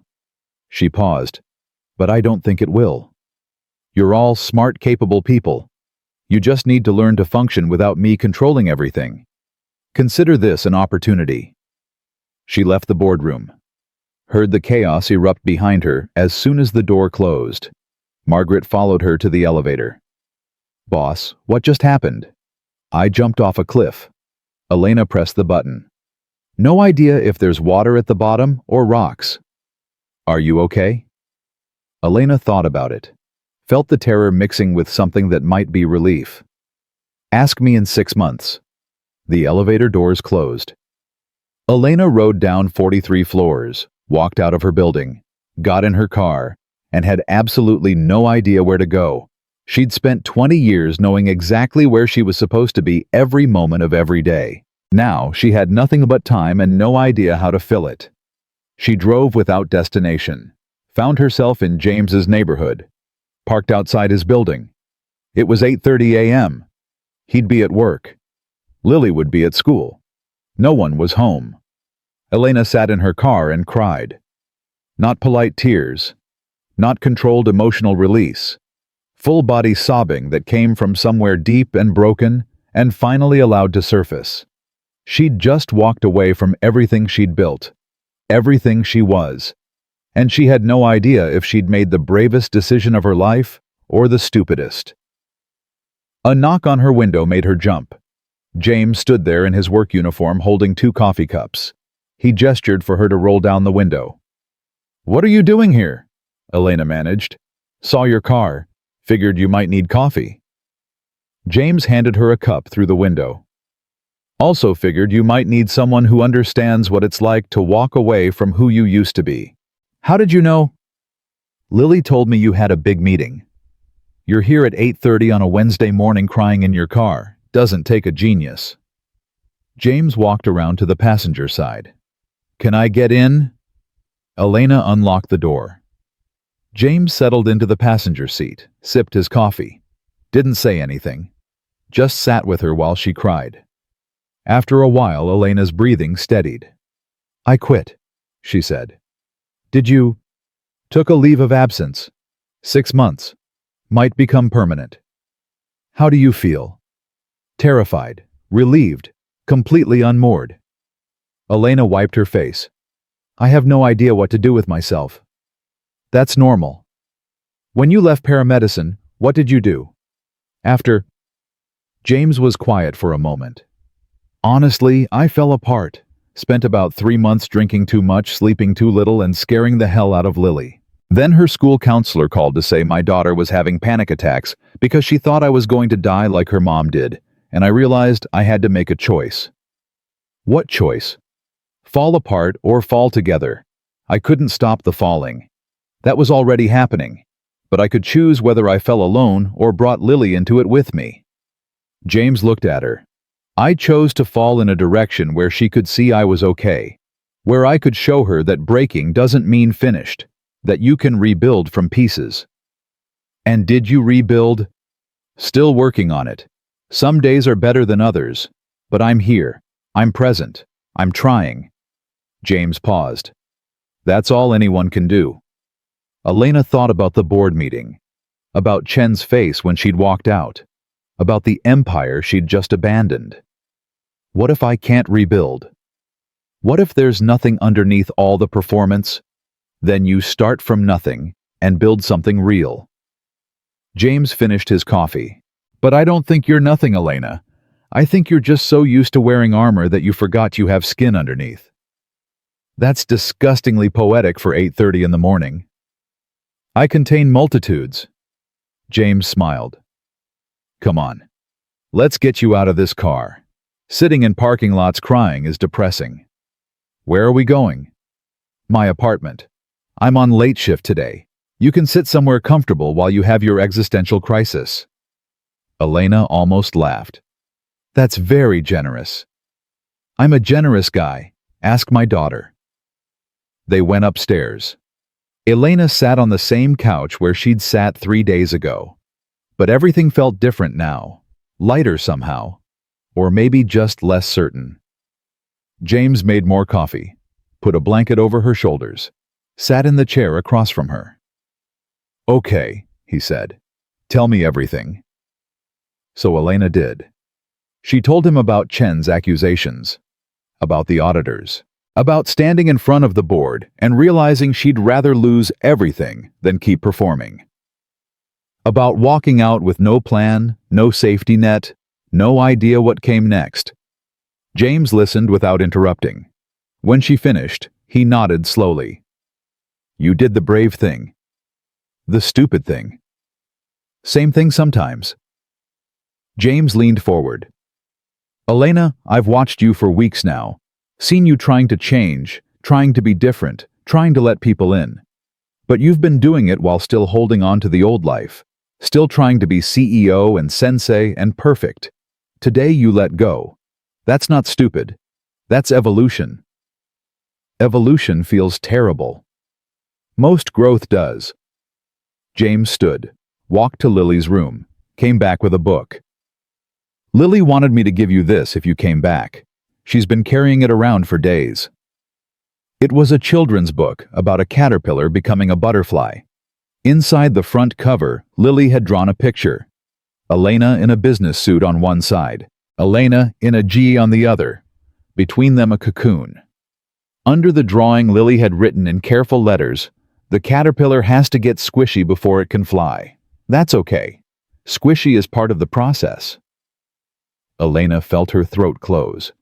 She's 8 years old. How does she understand things better than most adults? No idea. Terrifies me daily. James sat back down. But she's right. You're in the squishy phase. It's uncomfortable. It's unclear. But it's necessary. What if I don't become a butterfly? What if I'm just squishy forever? Then you'll be the squishiest person I know. Still beats being a caterpillar wearing butterfly wings and pretending to fly. Elena looked at him, really looked. How are you so calm about all this? I'm not calm. I'm faking it. James smiled. But I've had 3 years of practice. You're on day 1. Give yourself time. They sat in comfortable silence. Elena held the book, looked at Lily's drawing, felt something shift inside her, some acceptance of the mess she was currently living.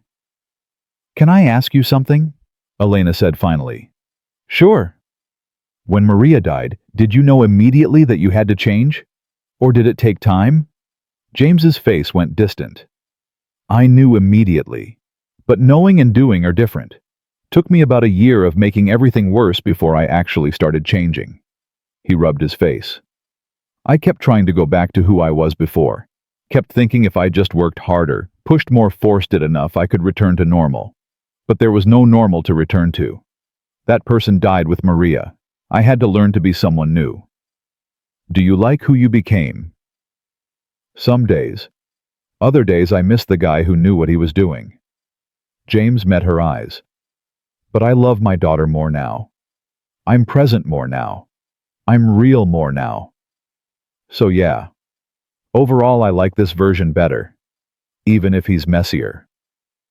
Elena thought about her 20 years of perfection, of control, of never allowing anyone to see the mess underneath. I don't know how to be messy. You're doing it right now. Sitting on my couch crying about quitting your job, asking advice from a security guard. That's pretty messy. This is the messiest I've ever been. Then you're making progress. James checked his watch. I have to get to work in an hour. You're welcome to stay here. Or go home. Or sit in your car some more. Whatever you need. Can I just stay? Not forever. Just today. I don't want to be alone in my apartment with my thoughts. Yeah, you can stay. James stood. There's food in the fridge, TV remotes on the coffee table. Lily's art supplies are everywhere if you want to fold something. Make yourself at home. He went to change for work. Elena sat on the couch holding a children's book about transformation and feeling more vulnerable than she'd felt in 20 years. Before James left, he paused at the door. Elena. For what it's worth, I'm proud of you. What you did today took more courage than any sparring match. After he left, Elena sat in the quiet apartment. Looked at Maria's photos on the walls, the paper cranes in the window, Lily's drawings everywhere. Evidence of a life built on love instead of achievement, connection instead of control. She picked up her phone, called her mother for the first time in 6 months. Mom? Elena. Her mother's voice was shocked. Are you okay? You never call? I'm not okay, but I'm trying to be. Elena felt tears again. I quit my job. Or took a leave. I don't know. I walked out of a board meeting and I have no idea what I'm doing. Silence on the other end. Mom, I'm here, just processing. Her mother's voice softened. Elena, honey, are you safe? Do you need? I need to tell you I'm sorry. For the last 20 years. For choosing work over family. For missing birthdays and holidays and every important moment. For being so focused on proving Dad wrong about emotions, being weakness, that I forgot how to feel anything. Her mother was crying now. Elena could hear it. Oh, sweetheart, you have nothing to apologize for. You were just trying to survive in a world that told you success required sacrifice. But I sacrificed the wrong things. Then don't do that anymore. It's not too late to choose differently. They talked for an hour. Really talked. About Elena's childhood. About her father's impossible standards. About the fortress Elena had built and was finally willing to dismantle. When they hung up, her mother's last words were, I'm proud of you, Elena, not for what you've accomplished, for finally being brave enough to be human. Elena sat with that. Let it settle. Around 3, her phone started buzzing. Texts from board members, from Margaret, from business contacts. News had spread. Elena Katsuragi had quit, or taken leave, or had a breakdown, depending on who was telling the story. She ignored most of them, but one made her pause. Text from Jenny Martinez, her student. Sensei, is it true you left the company? Are you okay? Will you still teach on Tuesdays? Elena stared at the message. Realized she hadn't even thought about the dojo, about her students, about the other life she'd built. She typed back, yes, I left. I'm okay. And yes, I'll still teach. If you'll still have me. The response came immediately. Of course we'll have you. You're our sensei. That doesn't change. Elena felt something warm spread through her chest. She'd been so focused on her corporate identity that she'd forgotten she had another one that maybe mattered more. Lily burst through the door at 3:30. Emma's mom dropping her off. She saw Elena on the couch and stopped. "Ms. Katsuragi, you're here. Did Dad know you were coming?" "He did. I had a rough day and he said I could wait here for a bit." Lily dropped her backpack, climbed onto the couch beside Elena without hesitation. "What made it rough?" "I quit my job." "Oh." Lily processed this. Was it a bad job? No, it was a good job, but it was making me forget how to be a person. That makes sense. Emma's dad had a job like that. He quit and now he makes pottery. He's much happier. Lily pulled out her sketch pad. "Do you know what you're going to do now?" "No idea." "That's okay. Not knowing is part of the adventure." Lily started drawing. "Want to fold with me? I'm working on a really hard crane that has 6 wings. It's super complicated, but Emma showed me how." "I'd like that." They folded together. Elena's 6-winged crane looked deformed. Lily's was beautiful. But Lily didn't judge, just showed her where the folds went wrong. "The secret is accepting that the paper wants to fold certain ways," Lily explained. "If you try to force it different, it fights back. But if you work with what it wants to do, it becomes beautiful." Elena thought about her life. How she'd been forcing herself into shapes that didn't fit. How exhausting that had been. "You're very wise, Lily." "I know. It's because I read a lot, and also because I've had to think about hard things young." Lily said it matter-of-factly. "But Dad says that doesn't mean I can stay up past bedtime." James came home at 6. Found Elena and Lily at the kitchen table covered in paper and halfway through a puzzle. "You stayed," he said. "I did. Hope that's okay." "More than okay." James set down his bag.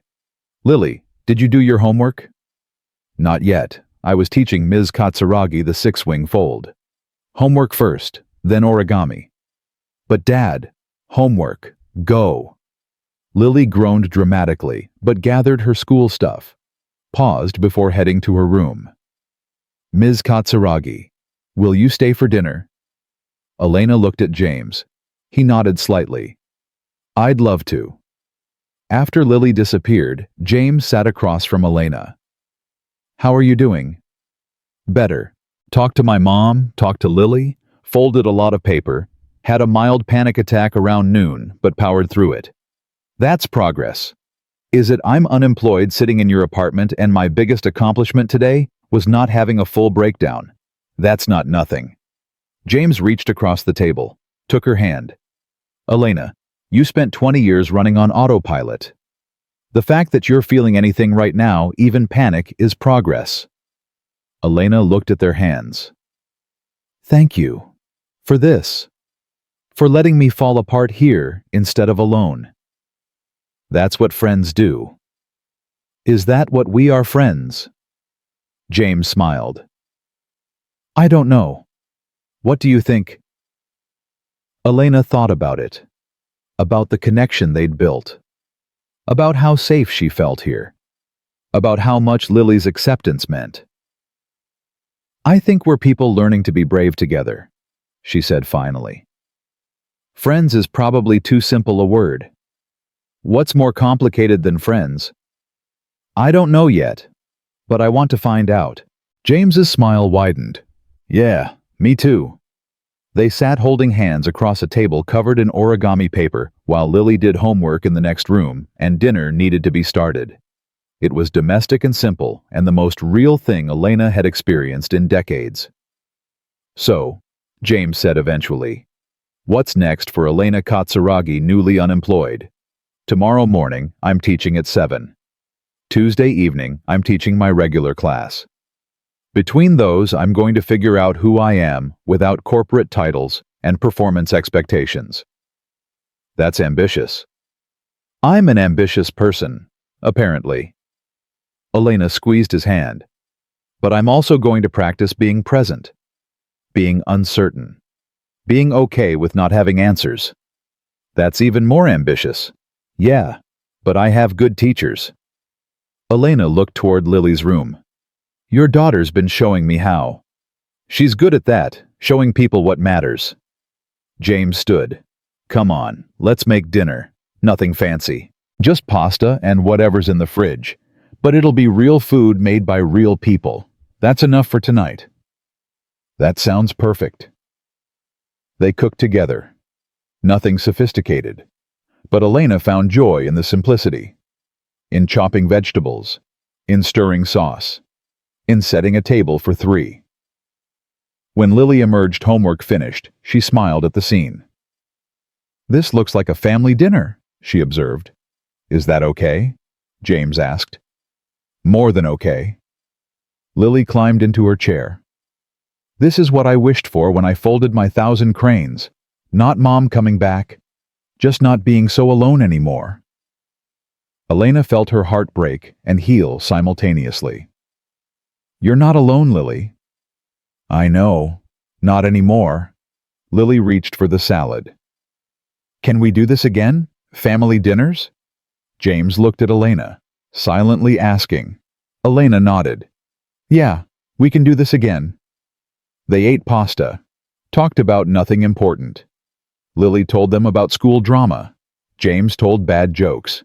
Elena laughed more than she had in years. After dinner, Lily asked if Elena wanted to see her favorite movie. They ended up on the couch together, Lily between them, watching an animated film about finding home. Halfway through, Lily fell asleep against Elena's shoulder. She likes you, James whispered. I like her too. She doesn't usually fall asleep on people. Says she only does it with people she trusts completely. Elena looked down at the sleeping child, felt overwhelming protectiveness. She's remarkable. She is, and she's been through too much for someone so young. James's voice roughened. I'm glad she has you now, someone else to trust. I'm glad I have both of you. They sat in the flickering light of the movie. 3 people learning what family could mean when you built it from choice instead of obligation. When the movie ended, James carried Lily to bed. Elena started cleaning up dinner dishes. It felt natural. Right. James came back. You don't have to do that. I want to. It's nice, having a purpose that isn't about achievement. They finished the dishes together.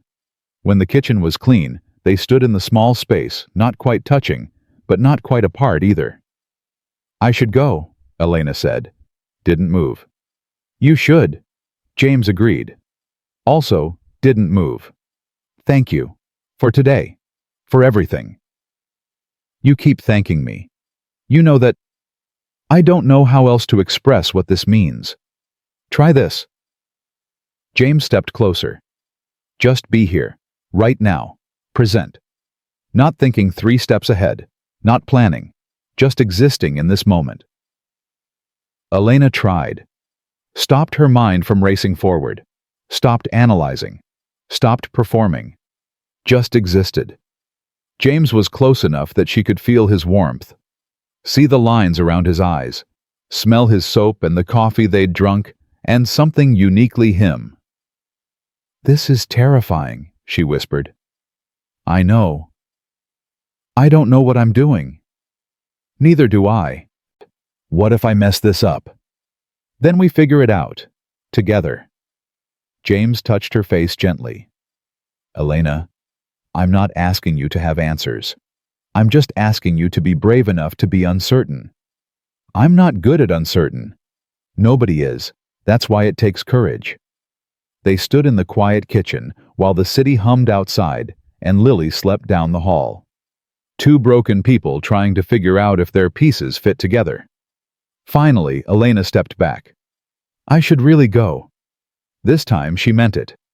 James nodded, walked her to the door. See you tomorrow morning, he asked. At the dojo. You're coming to morning class. Figured I'd see what you're like when you're just teaching. Not performing.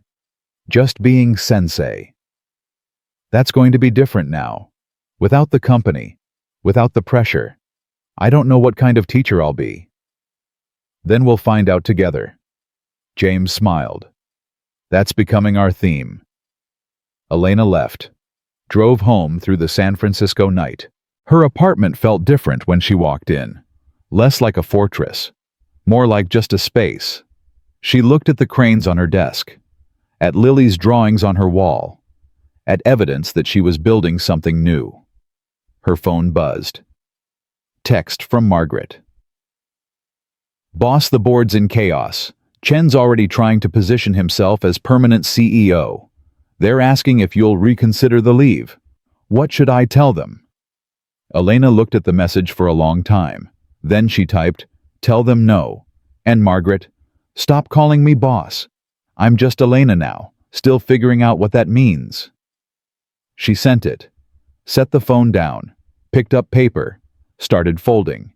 Tomorrow she'd teach without corporate pressure, would figure out who she was without titles, would learn to be present instead of perfect. Tonight, she'd fold cranes and think about a man with tired eyes and a daughter who saw everything and the way it felt to exist without armor. The paper folded easier than usual, like it knew she'd stopped fighting what it wanted to be. Like maybe she'd finally stopped fighting what she wanted to be too. Outside, the city sparkled. Inside, Elena Katsuragi, just Elena, no titles, no armor-folded paper, and felt more alive than she'd felt in 20 years. The falling wasn't over. She was still in freefall. But for the first time, she wasn't falling alone. And that made all the difference. Morning came too early and exactly on time. Elena stood outside the dojo at 6:45, keys in hand, feeling like she was about to teach her first class all over again. James arrived at 6:50. No uniform this time. Just workout clothes and that same calm presence that had first unnerved her 3 months ago. "You're really doing this?" Elena asked. "Told you I would. Want to see who you are when you're just teaching. What if I'm terrible?" "Then you'll be terrible. That's okay too." James pulled open the door. "Stop trying to predict the outcome. Just teach." Inside, students were already arriving. Jenny Martinez, David Kim, Sarah Chen, others who'd trained with Elena for years.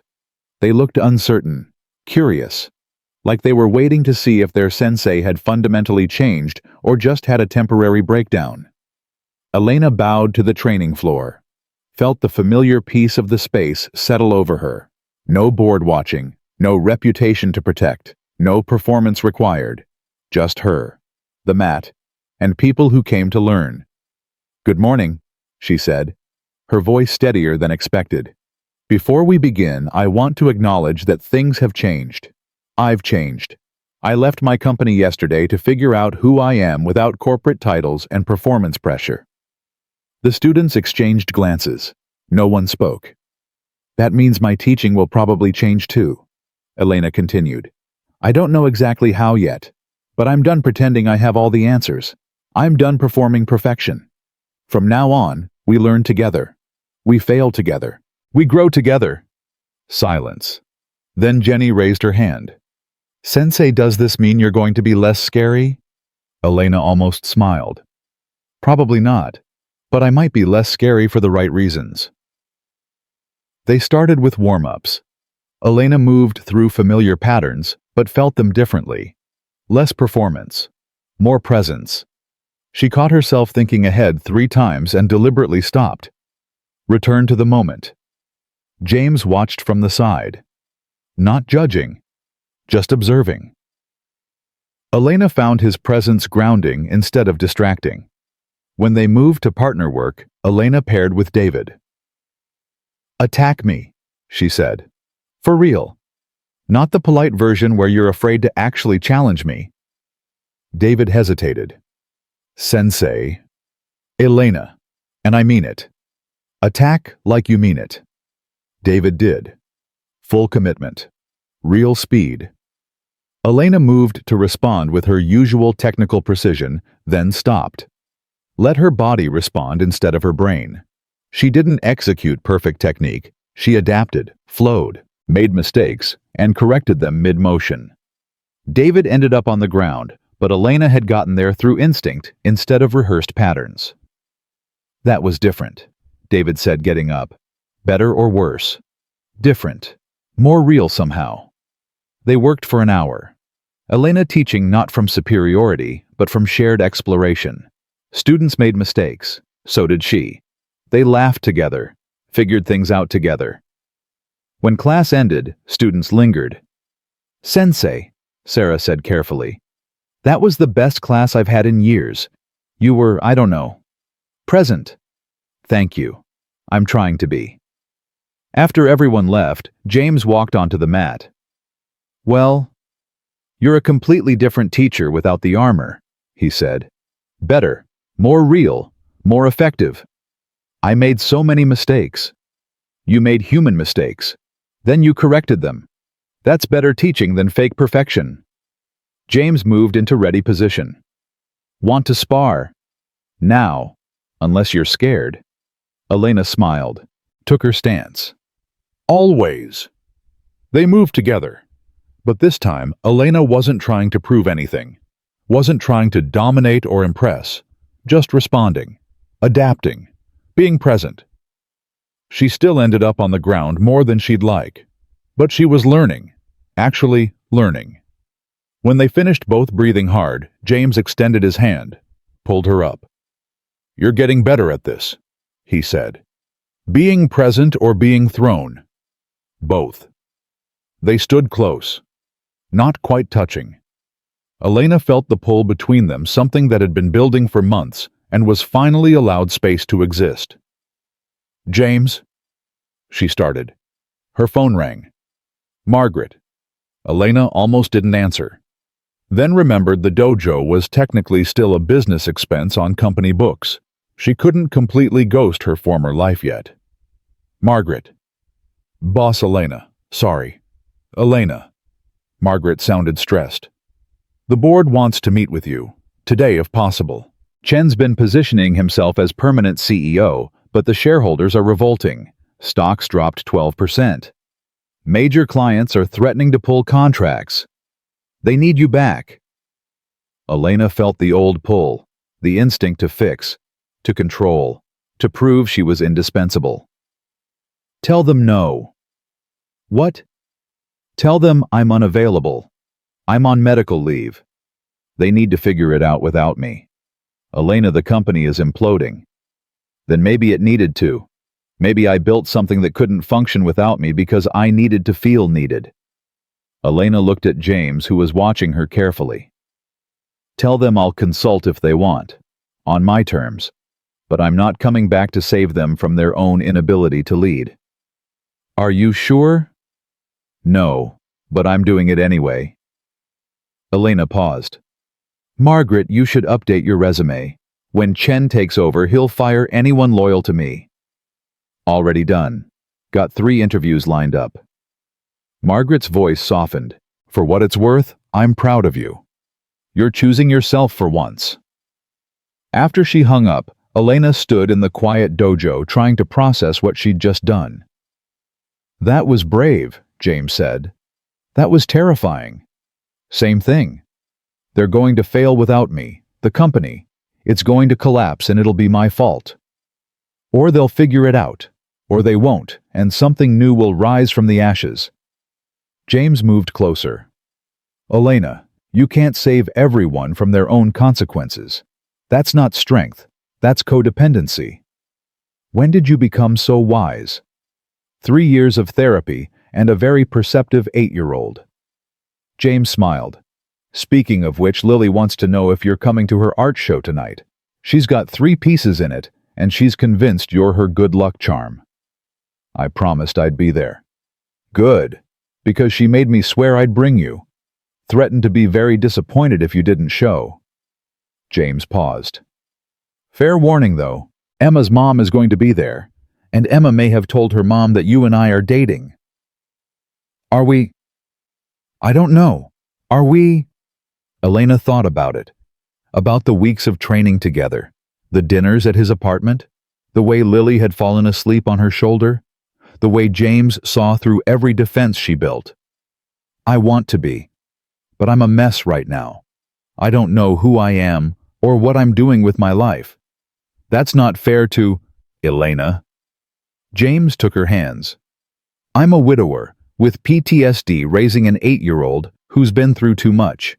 I work as a security guard because it's the only job that doesn't trigger my anxiety. I have good days and bad days, and sometimes I can't get out of bed because the grief is too heavy. I'm not exactly a prize. Yes, you are. So are you. Even messy, even uncertain, even figuring things out. James squeezed her hands. You want to know what Lily told me last night after you left? What? She said, Dad, I think Ms. Katsuragi is part of our family now. Is that okay? And I realized she was right. You already are. Question is whether you want to be. Elena felt tears prick her eyes. I've never had a real family. Just obligations and expectations and people I disappointed. Then let us be your first real one. James pulled her closer. No obligations, no expectations. Just people who care about you trying to figure out life together. What if I mess it up?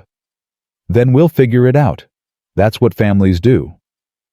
Elena kissed him, soft and uncertain and real. James kissed back his hands, gentle on her face. When they pulled apart, Elena was crying. Good tears or bad tears? James asked. I don't know yet. Both maybe. That works too. They stood holding each other in the empty dojo, while morning light streamed through windows and the city woke up outside. I have to tell you something, Elena said against his shoulder. Okay. I'm scared. Of this. Of us.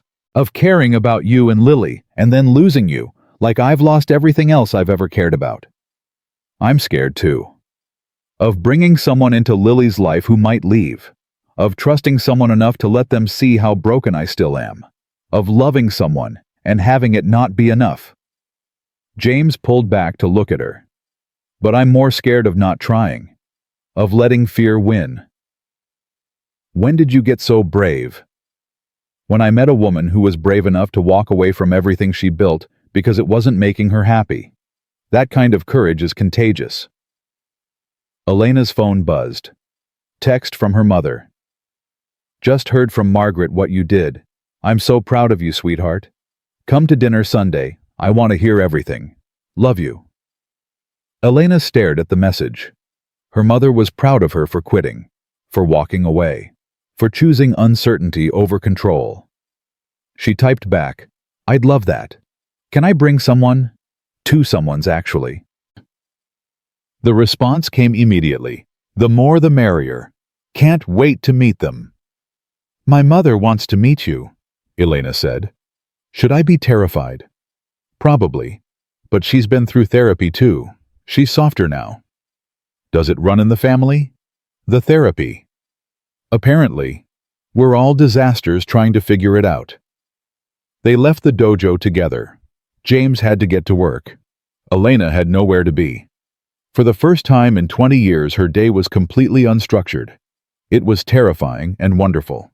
She spent the day doing nothing productive. Walked through the city, sat in coffee shops, watched people live their lives, bought flowers for no reason, called her mother back, and talked for 2 hours about nothing important. Around 4, she went home to change for Lily's art show. Stood in her closet looking at business suits and designer clothes, and realized none of it fit who she was becoming. She put on jeans, a simple sweater, comfortable shoes, looked in the mirror and barely recognized herself. But she looked happy. The art show was in the same community center where Elena had first seen Lily's work. The walls were covered in children's creativity. Parents filled the space, voices overlapping in pride and encouragement. Lily found Elena immediately. You came. I promised. And you brought Dad. Lily looked between them. Grinned. Did you kiss Emma's mom? Said you probably would. Lily, James started. We might have, Elena said. Is that okay? More than okay. I've been hoping you would. Emma and I had a bet about how long it would take.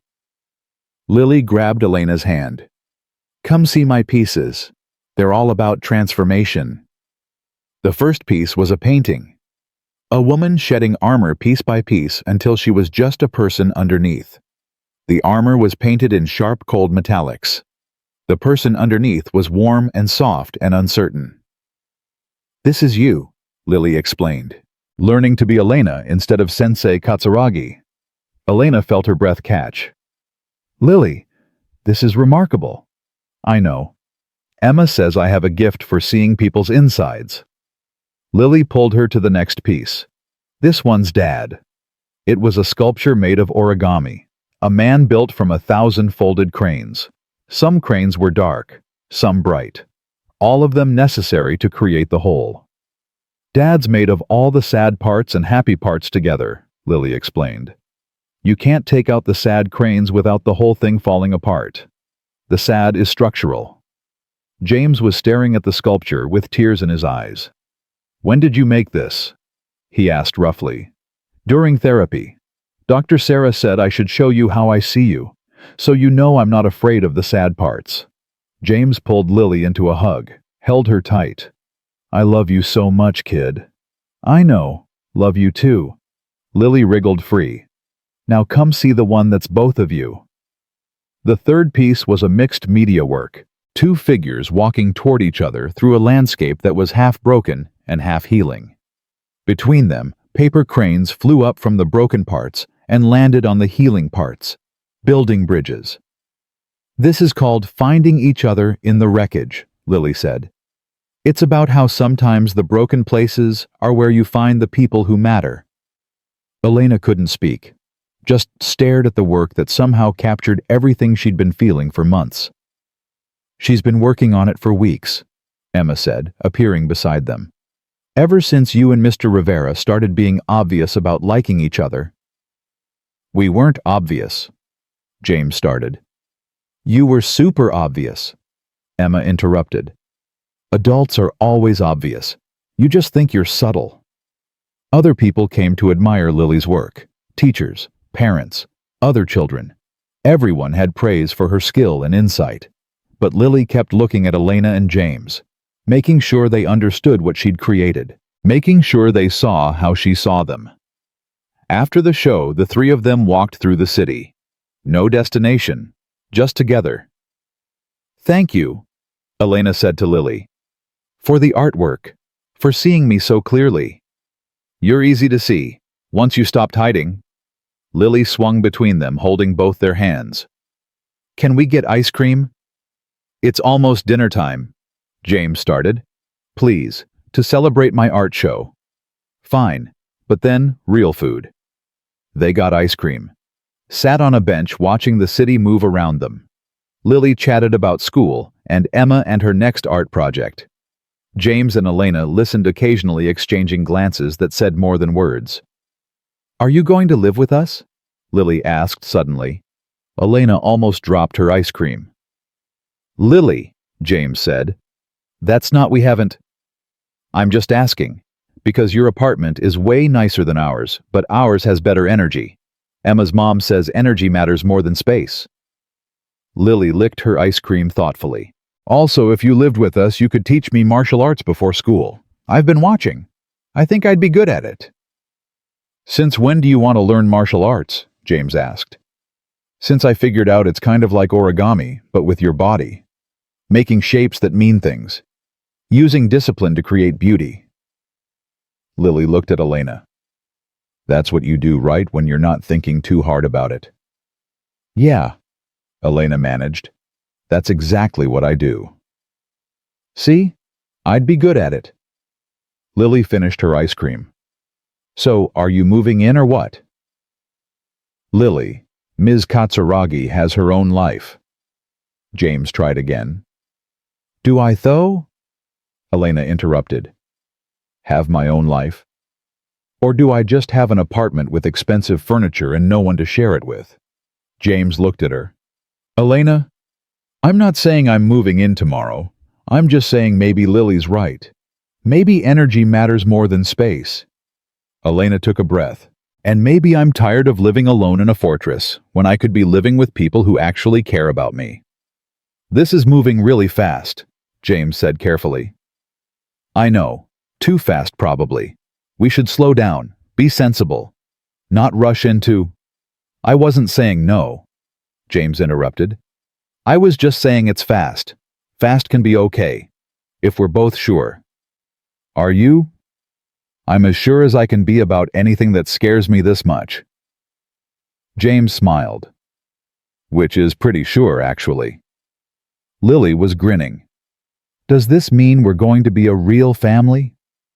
We're already a real family, Elena said. Living together would just make it official. Good. Because I already told Emma you were my almost mom. And Emma doesn't lie. So now you have to be. Elena felt tears again. Happy tears this time. Definitely happy. I'm not your mom, Lily. I could never be. You're my Elena mom. That's different from my real mom. But it still counts. Lily said it simply, like it was obvious. People can have more than one mom. Dr. Sarah says chosen family is just as real as biological family. James was crying now too. Maria would have loved you, he said to Elena, for being exactly who Lily needs right now. I wish I could have met her. Me too. But I think she'd be happy. Knowing we're not alone anymore. Knowing Lily has someone else to love her. James wiped his face. God, we're a mess. The best kind of mess, Lily declared. The kind that becomes something beautiful. 6 months later, Elena stood in the same boardroom where she'd walked out. Different circumstances this time. The board had asked her to consult on a major acquisition. They'd offered ridiculous money. She'd accepted reasonable money and demanded structural changes to work-life balance policies. Chen was gone, fired after the stock drop. The new CEO was younger, smarter, and actually cared about people. Elena liked her. Thanks for coming in, the CEO said. I know you're busy with the dojo and the everything else. Everything else meant Elena's life, which now included teaching at the dojo full-time, training instructors in presence-based martial arts, writing a book about transformation, and yes, living with James and Lily in an apartment that was too small but had perfect energy. The dojo's doing well, Elena said. We're opening a second location next month, specifically for kids who've been through trauma, combining martial arts with art therapy. That's remarkable. Lily's influence, Lily's wisdom combined with James's experience and my resources. Turns out when you stop trying to control everything and just let people contribute their strengths, good things happen. The meeting went well. Elena gave her recommendations. The board listened. They'd learned to function without her. It was better this way. Walking out, Elena ran into Takahashi in the lobby. He stopped, bowed formally. Ms. Katsuragi, I heard about your changes, the new teaching methods. Sensei Takahashi. I wanted to apologize for my behavior at your dojo. I was threatened by what you were building, by the idea that classical methods might not be the only path. He paused. I've been studying your approach, the integration of presence and technique. It's remarkable work. Thank you. That means a lot. I wonder would you be willing to demonstrate at the regional conference next month, show other instructors what you've developed? The old Elena would have said yes immediately, seen it as validation, proof she'd been right all along. The new Elena thought about it. I'll think about it, but if I do, James comes with me. He's as much a part of this method as I am, maybe more. The security guard, the teacher, the survivor. The man who showed me that real strength doesn't require armor. Elena smiled. He's pretty remarkable, actually. I'd be honored to learn from both of you. Later that evening, Elena sat at the dinner table she now shared with James and Lily. Nothing fancy, just pasta and vegetables, and the comfortable chaos of people who actually live together.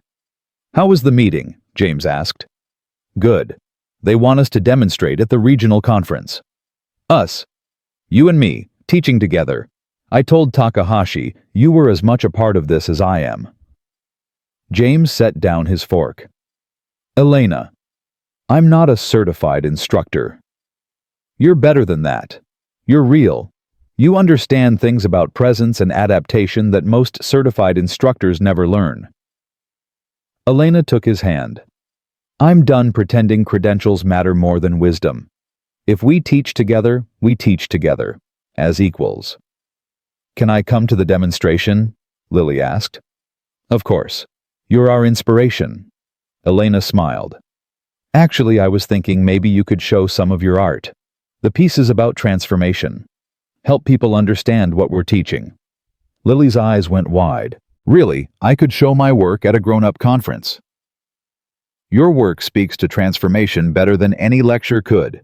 Adults need to remember what you already know, that breaking open is part of becoming. Later, after Lily was asleep, Elena and James sat on their tiny balcony, looking at the city lights. Can you believe this is our life now? James asked. No. 6 months ago I was working 90-hour weeks and measuring my worth in quarterly returns. Now I'm teaching martial arts, living in a one-bedroom with a security guard and his daughter, and I'm happier than I've ever been. One-bedroom apartment. Don't forget to mention how cramped it is. I love how cramped it is. It means I can't hide, can't retreat to my fortress when things get hard. Do you miss it? The fortress. The control. Elena thought about it honestly. Sometimes, when things feel uncertain or scary, I miss knowing exactly what I was doing and where I was going. But then I remember I was miserable there, alone there, and I'd rather be uncertain and connected than controlled and isolated. That's growth. That's therapy, and 2 very patient people who showed me there was another way to live. Elena leaned against him. Thank you. For seeing me when I couldn't see myself. For being patient while I figured out how to be human. Thank you for being brave enough to try, for letting us in, for choosing us over everything you'd built. They sat in comfortable silence. Inside, Lily slept surrounded by her art. Paper cranes hung in the window, turning slowly in the breeze. Evidence that broken things could become beautiful. That transformation required patience. That family could be built from choice instead of obligation. Elena's phone buzzed. Text from Margaret, who now worked for a nonprofit Elena was consulting for, Boss Elena. Still getting used to that. Just wanted to say the new work-life balance policies you recommended. They're changing lives. People are actually going home for dinner, taking time off, being human. You did that. Elena smiled, typed back, we all did it. I just finally learned that success isn't about how much you control. It's about how much you care. The demonstration happened on a Saturday in early spring. The convention center was packed with martial artists from across the region. Masters who'd heard about Elena Katsuragi's transformation. Instructors curious about these new methods. Students wanting to understand what presence-based training actually meant. Backstage, Elena felt the familiar pre-performance butterflies. But different now. Less about fear of failure. More about excitement for sharing something real. You ready? James asked. No, but I'm doing it anyway. That's my favorite kind of brave. They walked onto the demonstration floor together. Elena in her GI, James in his, equals. Lily sat in the front row with Emma, both girls holding sketch pads and looking serious. Elena spoke first. Thank you for coming. I'm Elena Katsuragi. 6 months ago, I was a 8th-Dan master who thought perfection was the goal. I was wrong. This is James Rivera. He's the one who taught me that presence matters more than perfection. That real strength includes vulnerability. That the best teaching comes from shared learning, not superiority. She nodded to James. I'm not a master, James said simply. I'm a survivor. Lost my wife 3 years ago. Lost my career. Lost myself for a while. But I learned some things in the wreckage, about reading people, about adapting, about being present when nothing else is working. Today we're going to share those lessons. They demonstrated together. Not choreographed, not rehearsed. Just real sparring where mistakes happened and corrections were made and learning was visible.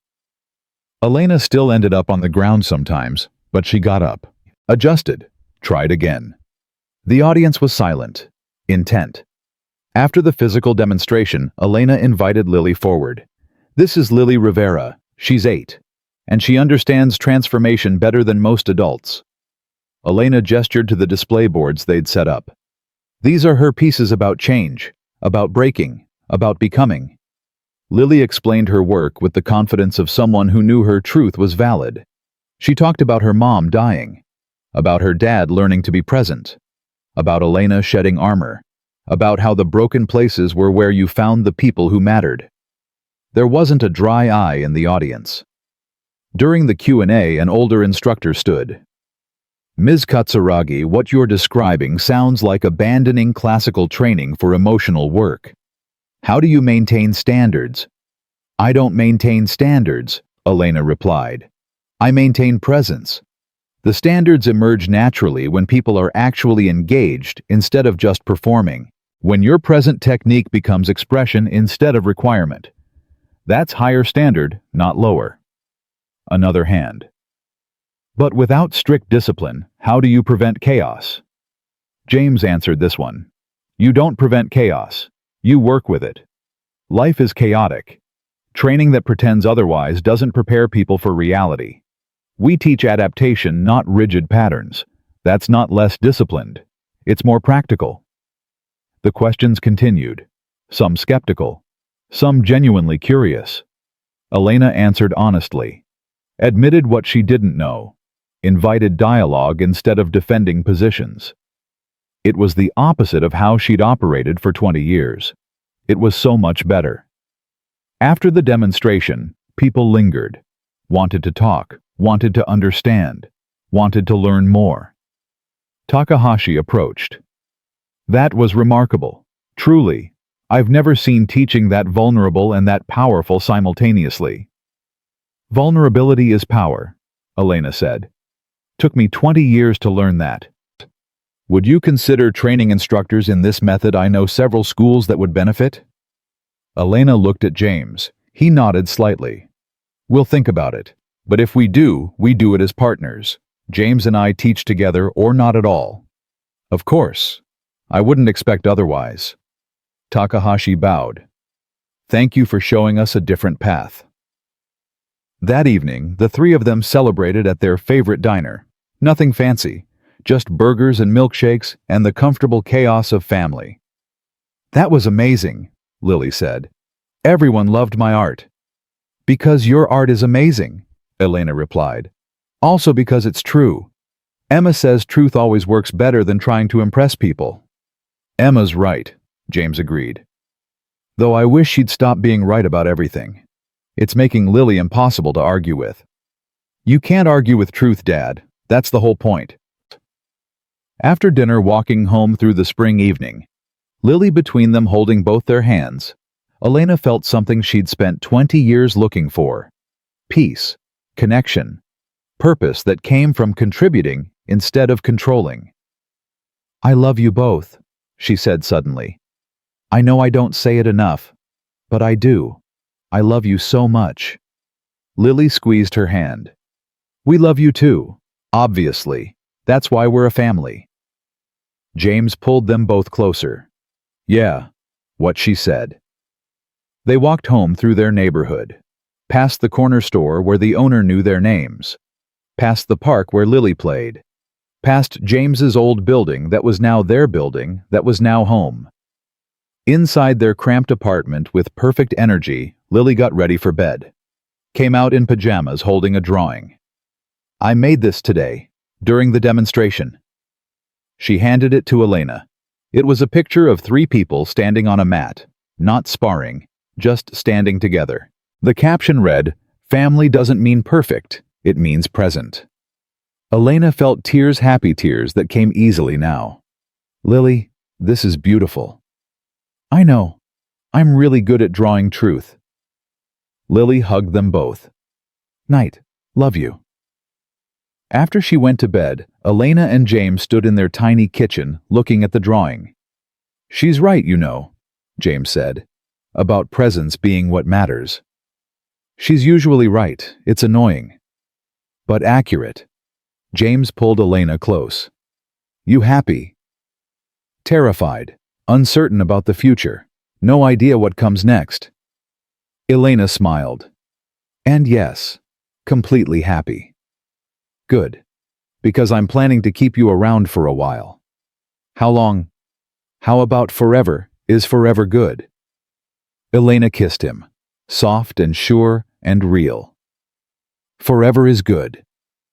They stood in their kitchen while Lily slept and the city hummed outside and paper cranes turned slowly in the window. 3 people who'd been broken, learning to be whole. 3 people who'd been alone, learning to be family. 3 people who'd been performing, learning to be present. Elena thought about the board meeting where this had started. About her fist stopping 1 inch from the table. About the smile that had changed everything. She'd thought she was strong when she could control everything. When she could predict outcomes. When she could perform perfection without breaking. She'd been wrong. Real strength was standing in this cramped kitchen with calloused hands in hers, and an 8-year-old artist sleeping down the hall and no idea what tomorrow would bring, and being okay with all of it. Real strength was choosing connection over control. Presence over perfection. Love over achievement. Real strength was learning that breaking open wasn't failure, it was the only way light got in. Elena Katsuragi. Just. Elena now. No titles. No armor, stood in her small apartment with her chosen family and felt more powerful than she'd ever felt in any boardroom or on any training mat. Because this time the power came from truth instead of performance. And that made all the difference.